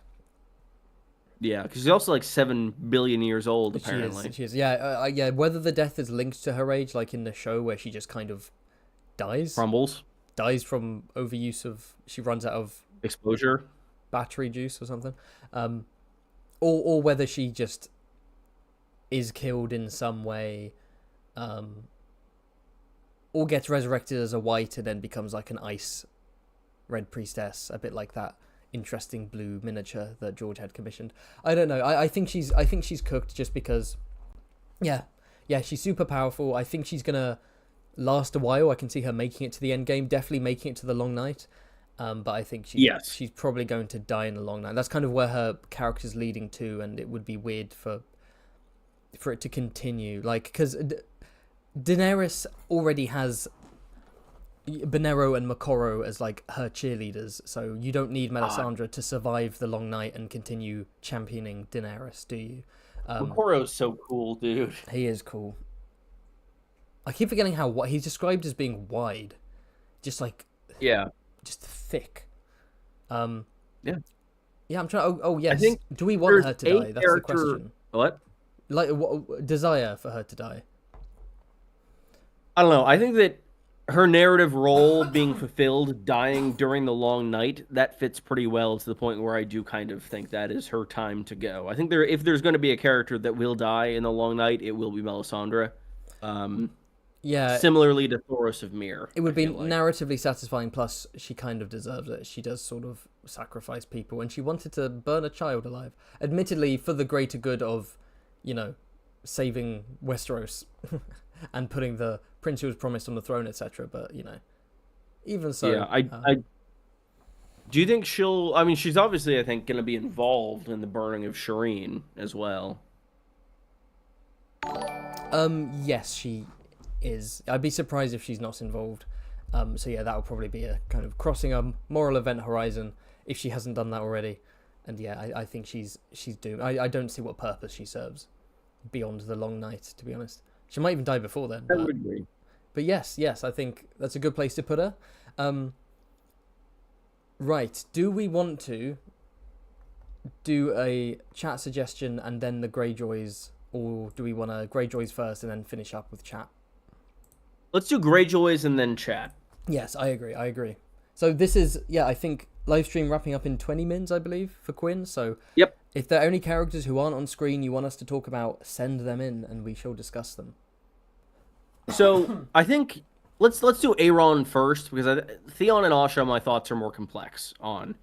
Aeron, I think, is kind of cooked. Oh yeah, he's dead. He very likely will die in the Battle of Blood if such a thing happens. Probably going to get sacrificed or just die from exposure thanks to the elements. Yeah, he's dead. Do you think there's any chance of like a Davos Blackwater type thing? No, I just don't. I don't see him serving much of a purpose beyond. Yeah. You know. I guess he could be kept, unless he's just consistently kept as like a slave, like a slave toy for Euron, and we see Euron's adventures through him. But that would just kind of feel like weird torture porn. You know what I mean? Like, I think he's probably going to get sacrificed. I think he's cooked. We will see something from his perspective 1 or 2 more times before he dies, though. Very likely to die. Very likely. One thing that always gets under my skin in terms of people speculating about Aeron's future is, like, at one point, after The Forsaken was read for the first time, someone asked him point blank, oh, is that going to be Aeron's only chapter? And he said no. Because, like, that's what you're going to say. You're not going to confirm the death of a viewpoint character. That is true. But, like, that's not evidence either way. I do think he's going to have one more chapter, but I also think he's mega doomed. I mean, what about Theon and Asha? Well, hold on a sec. You want him to live? You put him there? Yeah. Any justification? He deserves to live. He's kind of just a... Yeah, no, he's not an awful person. He is just a moany bastard. He's suffered a lot. He's a moany bastard. He has suffered. Yeah, no, he does... He has reason to moan. I mean, I don't... Of all the POVs, I might care about him the least in terms of wanting him to live. Oh, not as bad as Aeryo, because Aeryo really is nobody, whereas Aeron has, like... He has suffered, and his current reading, placement. I wouldn't want him to be killed off. I would feel bad for him, but also, yeah, sure. I think he belongs slightly above the purple line. I don't think he belongs above Sir Barristan. Like, yeah, I'll shuffle them. Good. This is one where we've completely ignored the narrative aspect of do we want him to live. Once again, the quadrant shouldn't be a quadrant. It should be a septuant, not sept. You're right. Next one will be 3-dimensional. 3D chess. Okay. Theon and Asha. So, yeah, my thoughts on Theon and Asha have, like, gone back and forth over the years. I think one of them is going to die. Which one, I go back and forth on. Yeah, this is a hard one. I can see both living, both dying, and one dying, one living. Like, every possibility makes sense and works for me. You know? Yeah. It's a hot take, and I've got some heat from it in the past, but I think that out of the two of them, Theon is much more likely to die than Asha. Yes, I agree. I actually agree with that one. I don't see Theon as a 100% doomed character, though, like lots of the others, like Stannis, for example. I think something about him going through so much pain that it would almost be a waste for him to die. That, like, if he actually ends this series alive, right, what is dead may never die. He's literally broken, loses his identity, is reforged, and makes it to the end. You know, broken, messed up, but still alive. Like, that could... Theon the Broken. Theon the Broken. I could see it happening. He does die in the show. That does need to be taken into account. It's also... My thinking is, like, he has such a perfect arc already. Like... Beyond what he's already had and, like, fully reclaiming his identity and being Theon again, which he's gotten there, he's reached that finish line. I don't know how much further it goes for him. I don't know what Theon plots you can really write beyond that. Maybe he's just going to be burnt by Stannis. before the Battle of Ice. I don't and think that'll that'll the be end. it, but I think he'll die in the North for some reason. Do you think it will be like in the show where he dies? He basically takes part in the Long Night and he sort of fights for the Starks kind of thing and redeems himself, and it's a sort of a redemptive death. The part of it I like is him sacrificing himself for Bran, this person that he's wronged the most. As he takes Winterfell, he fake kills Bran. I think ideally for me, Theon's death comes from some sort of sacrifice to preserve either Asha, Rickon, or Bran. Yeah. Oh, I'm very sorry, guys. Or to kill Fantasy Haven right Excuse now. me. Poisoned by his enemies. I was going to say his death in the show is especially brutal. Like they could have just had the Night King it was the most fucking pointless thing because the Night King got popped like 10 seconds later. Yeah, it was funny if he had just like stood next to Bran like defensively, he would have survived the long night. But also, it's not even like the Night King swept his blade and beheaded him or something. It's like he took his spear and then broke it in half and then shoved the splintered parts into his. It's like, damn, do you deserve to go like that? But yeah, sorry. Theon. Where do we think then? I think Theon is more likely to die than he is likely to live. Yes, but I would put him around the middle of the want to live, want to die thing. Yeah, I agree. Maybe like here. Yeah, I agree because he could have a satisfying ending, but also he kind of deserves to live because he's been through so much. But also he's also done a bunch of shitty stuff, so he kind of deserves to die. He really is like a kind of all over the place. He could be dead in the center, if I'm being honest, if Aereo wasn't there. But for like the opposite reason of Aereo, which is there's too much going on. He's such a character. There's too much going on that literally he's kind of, but yeah, let's keep him there for now. And then Asher, I think we're probably going to agree on this. Kind of just the opposite of Theon in terms of more likely to live but could die. Yes. Yeah. She's a very active and ongoing arc, I think. I think that if someone is going to end up ruling the Iron Islands, it's pretty clearly going to be Asha. Yeah. There's also the fact that it's kind of foreshadowed that she might be pregnant, which I think also increases her chances of survival, at least in the immediate future. Lord Carl? Mm-hmm. Actually, I do think Carl's kind of toast. Oh, rest in peace. Yeah. Hopefully Christopher too. Fuck Triss. I don't like him. You don't like him? He's the worst. He's a bit of a simp. A little bit. He is fully subscribed to Ash's OnlyFans, Christopher. Oh, God. Carl's the one taking the photos for OnlyFans. Triss is buying them. We also know that Martin cares a lot about Asha as of May. Yes, when he was like, I care Which about was these... bizarre. I don't know if we ever talked about that. Is this when he was like, where he kind of... I care about all of the characters. Yeah, Daenerys and Dany, Tyrion and Asha. Yeah, he named like all these major, classic A Song of Ice and Fire characters, and he just drops Asha. It's like, huh? Why is she in there? Everyone's favorite. Yeah, why is she there? I really like Asha, in fairness. I like her too, actually. I like her a lot. I think she's really fucking cool, to be honest. Agreed. In that case, I think she belongs kind of opposite Theon in terms of likelihood to... Oh, no. She's more likely to live than Theon is to die. Wait, am I getting that right? I'm confusing myself. There? Yeah, she's more likely to live than Theon is likely to be in the middle. Oh, I don't know. But I think she should be high because I actually really want her to live. I do want her to... Yeah, I would agree with that. Okay, more than Missandei. Missandei's just a random-ass kid. Like, I know it's a kid, but... Do you want her more or less than Davos? Ooh. Let's go equal. Okay. I do think she's more likely to die than Davos. I might move her over a little bit. I don't think you spelt it right, actually. What? It's Y-A-R-A. Oh, yeah. The worst name in Game of Thrones? Yara. Just a gross Yar. name.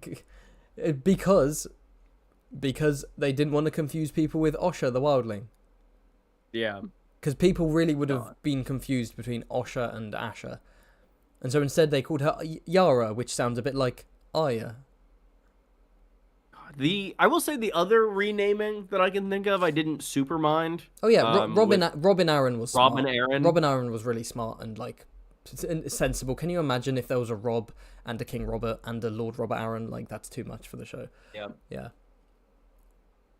What other renamings were there? Yeah. Other than Asher Was and that Robin, can you think of any? any more than that? That's a great question. Talisa? Does that Oh count? yeah. Oh, we should do a. Wait, is that enough for a stream? I bet you. What? I bet you That's not could. enough for a stream. I bet you could crank out a video on your channel about Game of Thrones renames and which ones were good and which ones were bad. Thank you. Yeah, it's a compliment. Mm. You All could. right. You We're could. done with Okay. viewpoints. We just have We finished the super chat. POV characters. Let's run through the super chats. If this overflows your thing, feel free to dip. Sounds good. And I can wrap it up, but I think it should be fine. So hold on, let me go back. Bum bada bum. Make sure I've missed no one. Thank you for the super chat from a channel of Ice and Fire, which is a channel that makes animated sort of Ice and Fire content. It's sort of my apprentice, my protege. It says, "Hey guys, squire. hope you boys have a good weekend. Just rendering a video that's slated for tomorrow. One with a Quinn cameo." Now I didn't even know this. That's a jump scare for me. It's true. It's making me ill. The concept is making me cough. I'm very excited for that. He says, for the character Alistair Florin, but I'm pretty sure he did another super chat saying, for my last super chat, I meant Axel Florent. Okay, so Channel of Ice and Fire, thanks for 2 super chats, and Axel Florent. Because Alistair, of course, is already dead. He's been burnt to death. So Axel Florent. I made that exact mistake in my video about houses that Martin doesn't like. Oh, no. Oh, no. Oh, he doesn't like the Florents. No, he hates the Florents. The Brackens and the Florents. And anyone named Jane. And the Aarons. Aaron. So what was the name that I always get mixed up? Axel Florent. Mega Dead, right? It doesn't have a Y in it, surprisingly. You'd think he'd be AXYL just to annoy people. Yeah, Megadeth, he's the hand of the Queen. He's a really just nasty, rude person. I think he's a Lord of Light fanatic. He's the leader of the Queen's Men, right? You have the Queen's Men and the King's Men, and the King's Men are the kind of, basically, like Davos, like the Stannis loyalists who have their heads on straight, and the Queen's Men are called so because they're, loyal to Selyse, but maybe because they're loyal to Melisandre. They're sort of slightly more kookier, fervent Lord of Light supporters, and Axel was just a bit of a bastard. And I think, isn't he like married to some like really young wildling girl or something weird? I can't remember.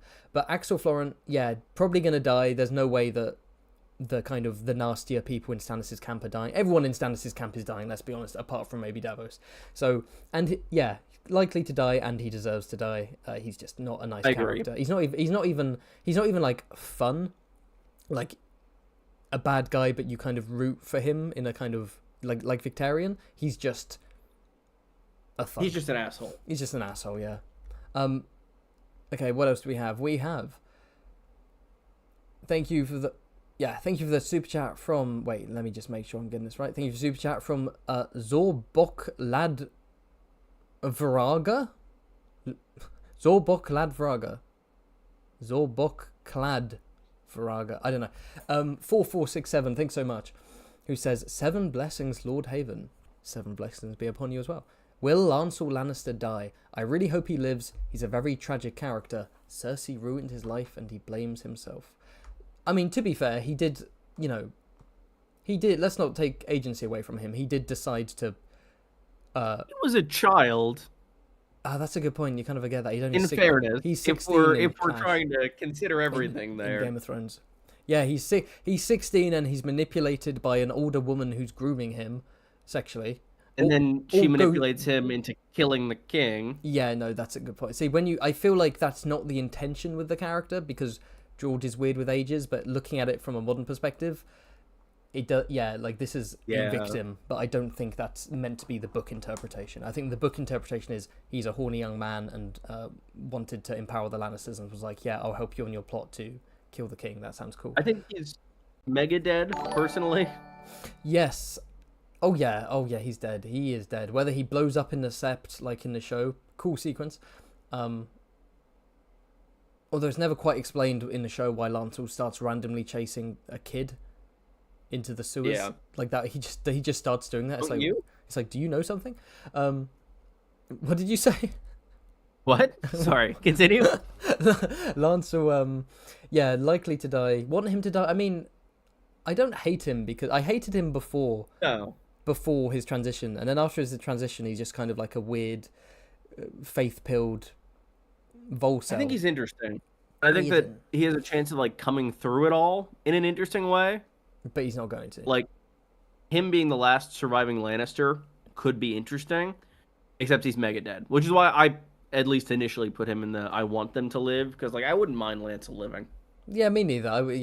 Let's agree. Let's agree. Maybe like Bear, not more than Barristan. Okay, we have a few more. Let's see if we can speed round this one. We don't necessarily have to, because again, I could do some more. But if Jaime kills Cersei, whose POV will it be from? We did kind of discuss this last time. We did. But let's just go over it again. Whose POV do you think would be most satisfying? If we have a Queen Slayer situation, who do we want to see it from? My take is Jaime. Mine is Jaime. I was going to say the opposite. I was going to say Cersei.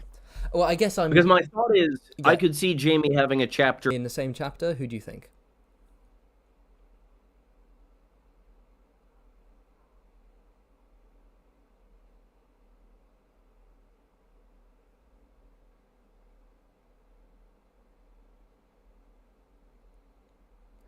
Hello? Is everything good in the chat?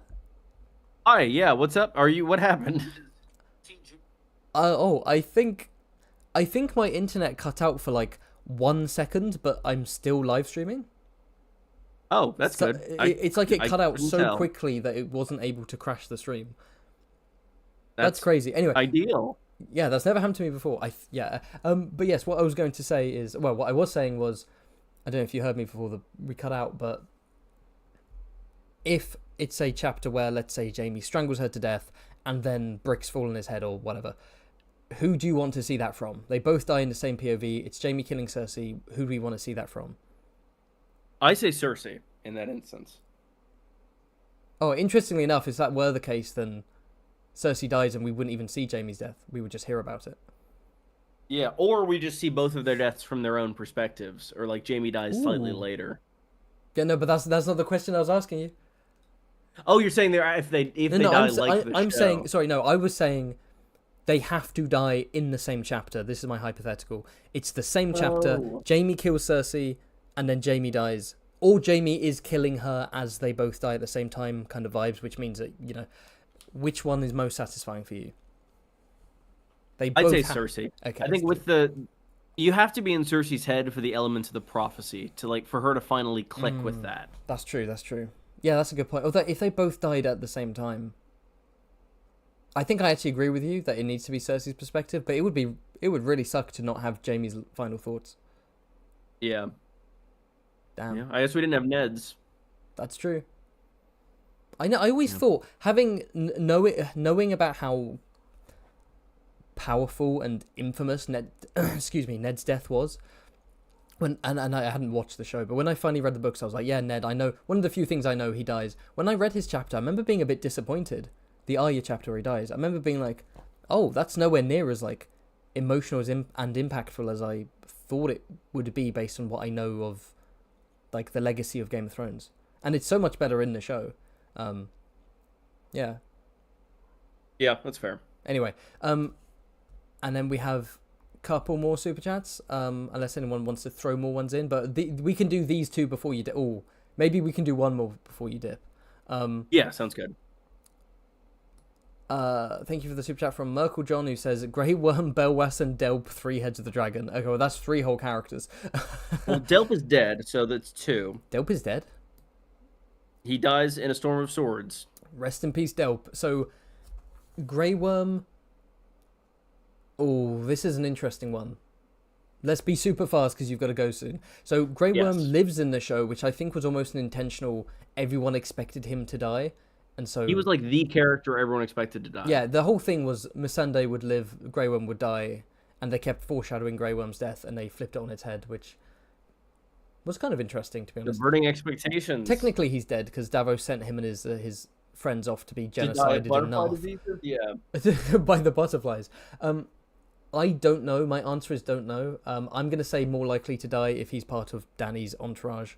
I think they're all kind of doomed. I would agree. More likely to die. Want him to live. I do like him. He's, again, I don't want to get mixed up with the show version, where in the show he's a lot more likable, has more of a personality. In the book, he is just kind of a dude, but I do want him to live. So that's a good place for him. And then Strong Belwas. Want him to live. We know where to put him. I think so. Yeah, he's probably gonna die, as I said, but like he's a likable guy. He's a cool guy. The goat. There is another super chat which isn't actually suggesting a character. This is just a super chat. Shall I read out? Go ahead. Thank you for the super chat from Katrina Simmons 7941, who says, "Oh, that's a very nice super chat. That's a hefty super chat. Thank you so much. Love you guys. Love you too. My theory: Hodor's going to get a POV chapter, but rather than being 30 pages of the word Hodor, it'll be George's own thoughts expressing his pure white hot rage about how Ryan Condor rat fucked him." That sounds accurate. Just like masked, so it's not obvious. It's just kind of like he changes the name to like Ryam Condal. Ryan, yeah, not subtle at all. Ryam Condal, and it's Hodor being like, "Oh man, all I can say is Hodor. That's crazy. Anyway, where's Maelor? Where's Maelor?" Which is the mad thoughts. Why does Helena die for no reason? Dragons have 2 legs, not 4 legs, and they're not nomadic despite Silverwing. They're not nomadic despite various contradictions in the text. So it doesn't make sense that the so and so would be in the Vale. Sheep stealer. No, why are you there? All right. Well, I don't know if you have more super chats. I should probably sign off though. I think those are the final super chats. I think. Oh, excellent. Yeah, we're wrapping up. It's a nice solid. I might stay around for maybe 10, 15 more minutes to wrap things up, and if anyone wants to send in any more suggestions via Super Chat or Streamlabs, go ahead. Otherwise, I'll just chat about what I have planned for the channel. But Quinn is heading off, so Quinn, do you want to plug anything? Sure. I have a video coming out tomorrow. It is one that has long been requested. Birthday special. I am finally explaining why John Connington is my favorite character in Ice and Fire. So look out for that. It should be out around noon Eastern. Beyond that, I'm sure I'll have many more videos in the future. Maybe one about Fire and Blood Part 2 sometime soon. But yeah, this has been great. Thank you for having me. No worries. This was super fun. Yeah. Also subscribe to Fantasy Haven and to me. Subscribe to Quinn, and because you refuse to plug it, Quinn has a Patreon, and that that ensures access to the Patreon channel on his Discord server, and I'm in there, and there's a whole bunch of other fun people there. So it's a fun time. We have a Minecraft server. Yes, they have a Minecraft server. I'm not aware of this. Anyway, farewell, Quinn. Happy birthday. Right. Happy birthday. Thank you very much. Tomorrow. See you soon. See ya. He'll finally be a grown man. Okay, I'm gonna stick around for 10-20 minutes to take more suggestions and to just chat about my plans for the future. So excuse me, I'm sorry about the coughing. Thank you for the super chat from Pioneer 10, who says Quentin Martell. I assume you mean Quentin Martell, who we did actually talk about earlier, but Quinn didn't want to add him because it's too much of a meme. I, however, will add him. Wait, hold on. Oh wait, I think I've got to open this. I think I've got to open this up separately. Yeah, I don't even have this open outside of. Oh, beautiful. There we go. So Quentin Martell, unless you were just doing like a Quentin pun, but Quentin Martell, he is, so obviously near the end of Dance. Is it near the end? It might even be halfway. It's a big fucking book. Near the end of Dance, Quentin Martell is burned by a dragon, and he's described as being in agony, and his like his eyes have melted, and his skin's all fucked up, and he is just like a melted candle. He's completely messed up, and then he dies after 3 days of agony. It feels a bit unrealistic to me. I think he probably would have died sooner, to be honest. But he dies, and in great pain. And there are a whole bunch of theories out there that actually Quentin Martell was alive. It's become something of a meme that Quentin Martell is alive. Oh, apparently George R. Martin's Worldcon panel is happening right now. Am I streaming at the same time that George R. Martin... Wait, this is brilliant timing. Is that on YouTube right now, or are you saying that you're at the panel? Are you... Anyway. Honestly, I might see if anything... I'll tell you what, if he randomly announces wins at this Worldcon panel, you'll have my live reaction here. Yes, there's a whole... Preston Jacobs popularised a theory that Quentin's actually alive and they faked his death, etc. I strongly disagree. I think he's very dead, and I want him to be dead because... spite. Because I don't like his chapters, and he is dead, and it will be lame if he survives. Ooh, thank you for the super chat from Julian Kerr, who says, how about Lord Bloodraven? Interesting. So Bloodraven is in fact alive. He's an old man in a tree. He is training Bran. Lord Blood. I'm going to give him his respect as per the super chat. Lord Bloodraven. So in the show, he dies. He is killed by the Night King. Yeah, I think it's literally the Night King. He just slashes him while he's on his tree throne. I could see him dying. I could see him passing on the torch to Bran, who then escapes and goes south, like in the show. It could be that the cave is never found, and he continues to manipulate things from behind the scenes. Like, there's quite a sort of a dark theory that Bran will basically be like a puppet of this tree god Bloodraven who will stay in the north. I think he's more likely to die to sort of make way for Bran, but I won't rule out him living further. So, and in terms of want him to die, I don't know. I'm kind of neutral on him. I'm going to annoy Quinn and put him on the purple line next to Aereo. Because we're running out of space. Damn it, we're running out of space. Right, sorry. Something came up. Right. Also, like, let me know about the Worldcon, by the way. If he's literally doing a Worldcon thing right now, let me know. He does have a random quote about adaptations. You have these adaptations and they change every fucking thing. Did George actually say that, or are you messing with me? That would be funny.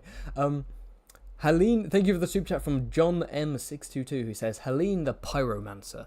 So this is I think he's the head Pyromancer, Wisdom Helene, and he sort of loves fire, and he loves his job. He makes the Pyromancers make the wildfire in King's Landing. I think we last see them in A Clash of Kings. Maybe he returns, but interesting. He could, Again, with King's Landing characters, it's like, well, if King's Landing is being fully destroyed, then he could end up dying. He could be in the Sept when it blows up, or maybe if Jon Con destroys the city, or if Daenerys destroys the city, like in the show, etc., then he could be cooked. Especially if he's someone who's obsessed with wildfire and hangs around it a lot. I wouldn't be surprised if he's like by a bunch of barrels of wildfire, and maybe a dragon attacks a city and sets off the caches and he gets vaporized. I can't see him surviving. I could see him being a puppet of one of Cersei's schemes. But I think he's cooked. I think he's gonna die. And probably very literally cooked. So, Wisdom Helene. It's kind of cool that their official name is Wisdom. So, definitely gonna die, likely. Do I want him to die? I don't really have I want him to die more than not, because again, he's just a creepy wildfire guy who helps commit the massacre at the Battle of the Blackwater. I'm sorry, I'm trying not to cough. You can hear my voice going weird because I'm trying not to cough. I'm gonna put him here. I'm gonna shrink him. I've got no strong opinion on Wisdom Helene, but let's put him there. Excuse me. Someone in the chat, why do they want Sir Pounce to die? It was not me, it was Quinn. Quinn's trying to sabotage my channel. You know I have nothing but love for Tommen's kitties. Right, we have officially run out of super chats and donations. I'll stick around for a tiny bit longer. If you want to send in any more, go ahead. But yeah, we have a good little selection here. I don't know if we're going to continue this live stream series. We could do. I mean, there's a bunch of characters, so we could just throw up like the most interesting non-POV characters that haven't been mentioned and make our way through in, maybe 1 or 2 more live streams potentially. But yeah, in terms of what's happening on my channel, for those interested, I'm currently working on, with the help of an editor who's helping me a lot as I go through a pretty rough time in my life, The Real Hound, comparing Book Hound and Show Hound. Wait, is the audio going in and out for people? Someone said that in the chat. Okay, that might actually be because I think I'm kind of moving my head around a bit while I'm talking, and I think I'm moving away from the mic like this. So sorry about that. I'll try and stick in front of that. I need a new mic. I've got a shitty mic that's broken, and it's lying on the table, and I keep thumping the desk and ruining the audio for everyone, so I need to get more stuff. Right, so, yes, I'm working on a Real Hound video, which is comparing book Sandor Clegane with show Sandor Clegane, and at the same time, I'm drawing the art for a video about the Skyrim Civil War, because I did a poll. What's the next Elder Scrolls video people would like? Oblivion Crisis or Skyrim Civil War? People went for Skyrim Civil War. There's not actually that much lore about it. It's like a cool build-up and a cool concept, and then the actual Civil War is just like the quest in the game, which is quite light, but, you know, it probably won't be a long video, but it'll be fun. It'll be fun to dive more into Elder Scrolls. So, there we go. And there'll be much more live streams and stuff to come. I'm going to look up... Is the Worldcon thing being streamed right now? Like... Am I being trolled here? Is there someone here at... Kenny, are you messing with me? Or is there a stream online somewhere?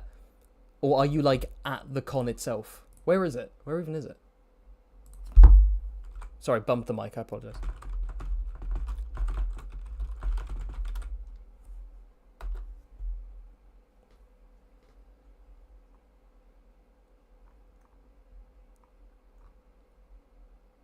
I don't see anything. I saw a thumbnail that was him at Worldcon 14 years ago, and he looks the same. I'm not going to lie, he looks exactly the same.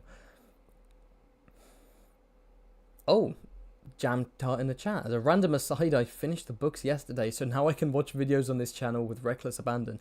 Enjoy. I have a whole bunch of animated content, and I've also got some really dumb live streams. There are some old live streams that must just be me sounding nervous and umming and ahhing and not knowing what to do because I was terrible at my early live streams. I might delete a bunch of them, to be honest. Thank you for the super chat from Pioneer10. Okay, this will probably be the last one I do, unless I get any last minute stuff. Pioneer says, left to get groceries. Was my favourite Leo Tyrell added? No. Leo the Lazy, everyone's favourite racist, has not yet been added.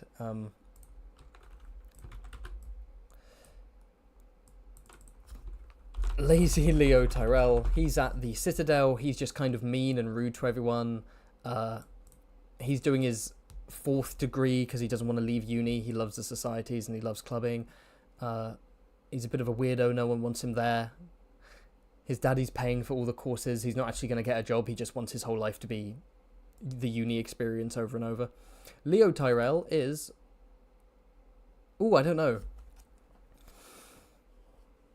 I mean, Old Town is going to be joint attacked, I personally think, by Euron. Not everyone, I think Quinn doesn't actually agree there's going to be an Old Town battle. I think Euron will attack Old Town, either destroy it or even claim it for himself, like his own Isengard.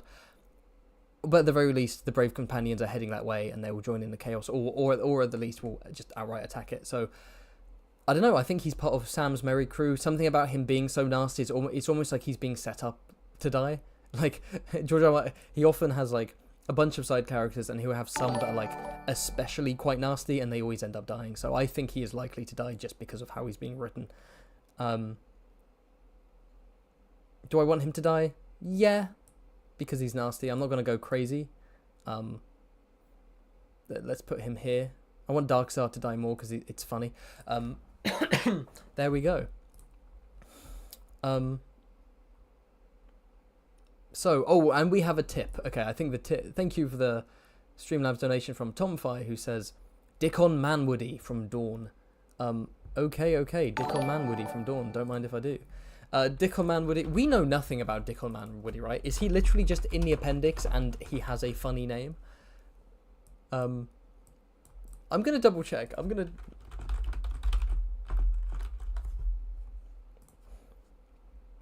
Oh, he accompanies his father and his brother and uncles. So he part of Oberyn's entourage in Storm of Swords. He's probably back in Dawn. Okay, so maybe he'll die because Dawn's getting ready for war, and the Manwoodies are kind of near the border, right? And they're, yeah, if he's been named before, He's probably gonna be part of the upcoming wars, maybe fighting against the crown, supporting young Griff.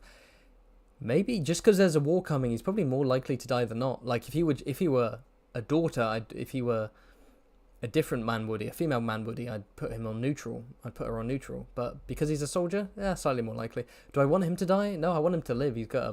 His name is very funny. If you're a Redditor in 2012, discovering the show and the books for the first time, but let's put Dickon Man Woody there. Actually, let's meme it for Quinn, see if he notices. Dickon Man Woody right at the top. Right, there we go. Another super chat. Wow. Every time I keep trying to wrap up, more super chats come in. I appreciate it a lot. I still haven't had an answer about if is Kenny trolling me about George saying shit at Worldcon, and how are you? Where is this happening? I'm going crazy. Is there anything on my Discord? Maybe there's something on the Discord.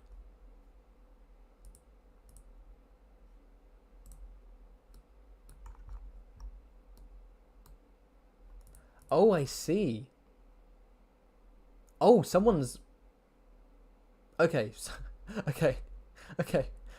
It's being watched live on a Discord call because someone there is streaming it. That's based. I don't know if I was allowed to say that out loud. No one cares. I might even join. Am I allowed to join that after this stream? Can I join you? Actually, no. Are you recording it at least? Oh, it's going to be recorded anyway, right? Anyway, let me focus. Yes, Cal, the one and only. Thank you for the super chat from Callum Dwyer, aka almost Sir Duncan the Tool. He made it to the second round of the castings. That's pretty cool. Okay, I get that Ned was a bad bet from last stream, but I've got a good feeling about Robb Stark. Incidentally, I just started A Storm of Swords.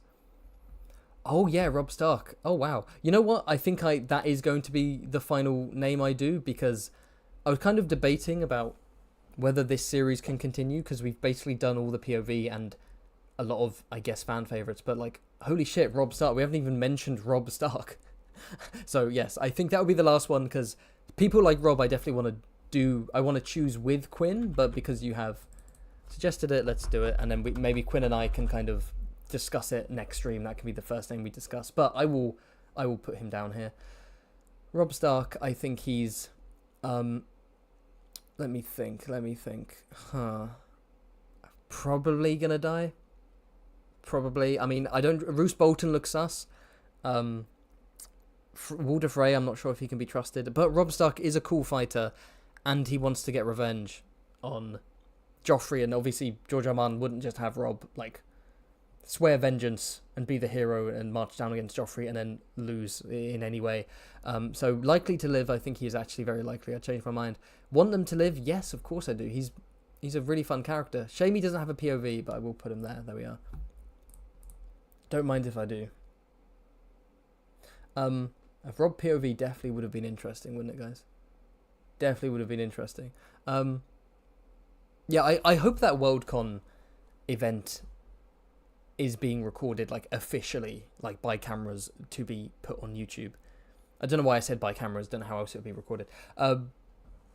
Because if there's a line where he says the problem with adaptations is they fucking change everything, that's kind of hilarious. It's so funny how Game of Thrones, he barely said anything, and then House of the Dragon Season 2 is when he snapped and was like, fucking adaptations, where's Maelor? I'm like, dude, there are so many other issues with House of the Dragon and Game of Thrones that are not the fact that they cut Maelor, who is not necessary. Anyway, that's enough. Thanks for watching. Like, subscribe, comment. Watch out for The Real Hound and Skyrim Civil War animated. Check out the Patreon if you want access to the Discord and a few exclusive videos like History of House Dane, extended Hightower video, extended House Royce video. I need to update some Patreon stuff, actually. Like, I have an old behind the scenes video where I kind of talk through my process. I think that's 2 years old. I want to do a new one. And yeah, a whole bunch of teasers and art and voice chat stuff happens on the Patreon Discord. So come along if you want to. Goodbye, everyone. Yes. Oh, someone says Maelor is necessary. I disagree. I don't agree he's necessary. You yeah, anyway, I've already talked about this. Yes, have a good weekend, everyone. I'm looking forward to whatever happens at Comic-Con with George this month, right? Is it this month? Or is it next month? It might be next month. Anyway, yes, Winds is coming out, confirmed. It's announced 2025, coming out 2026. Get hype. Love you all. Take care. See you next time.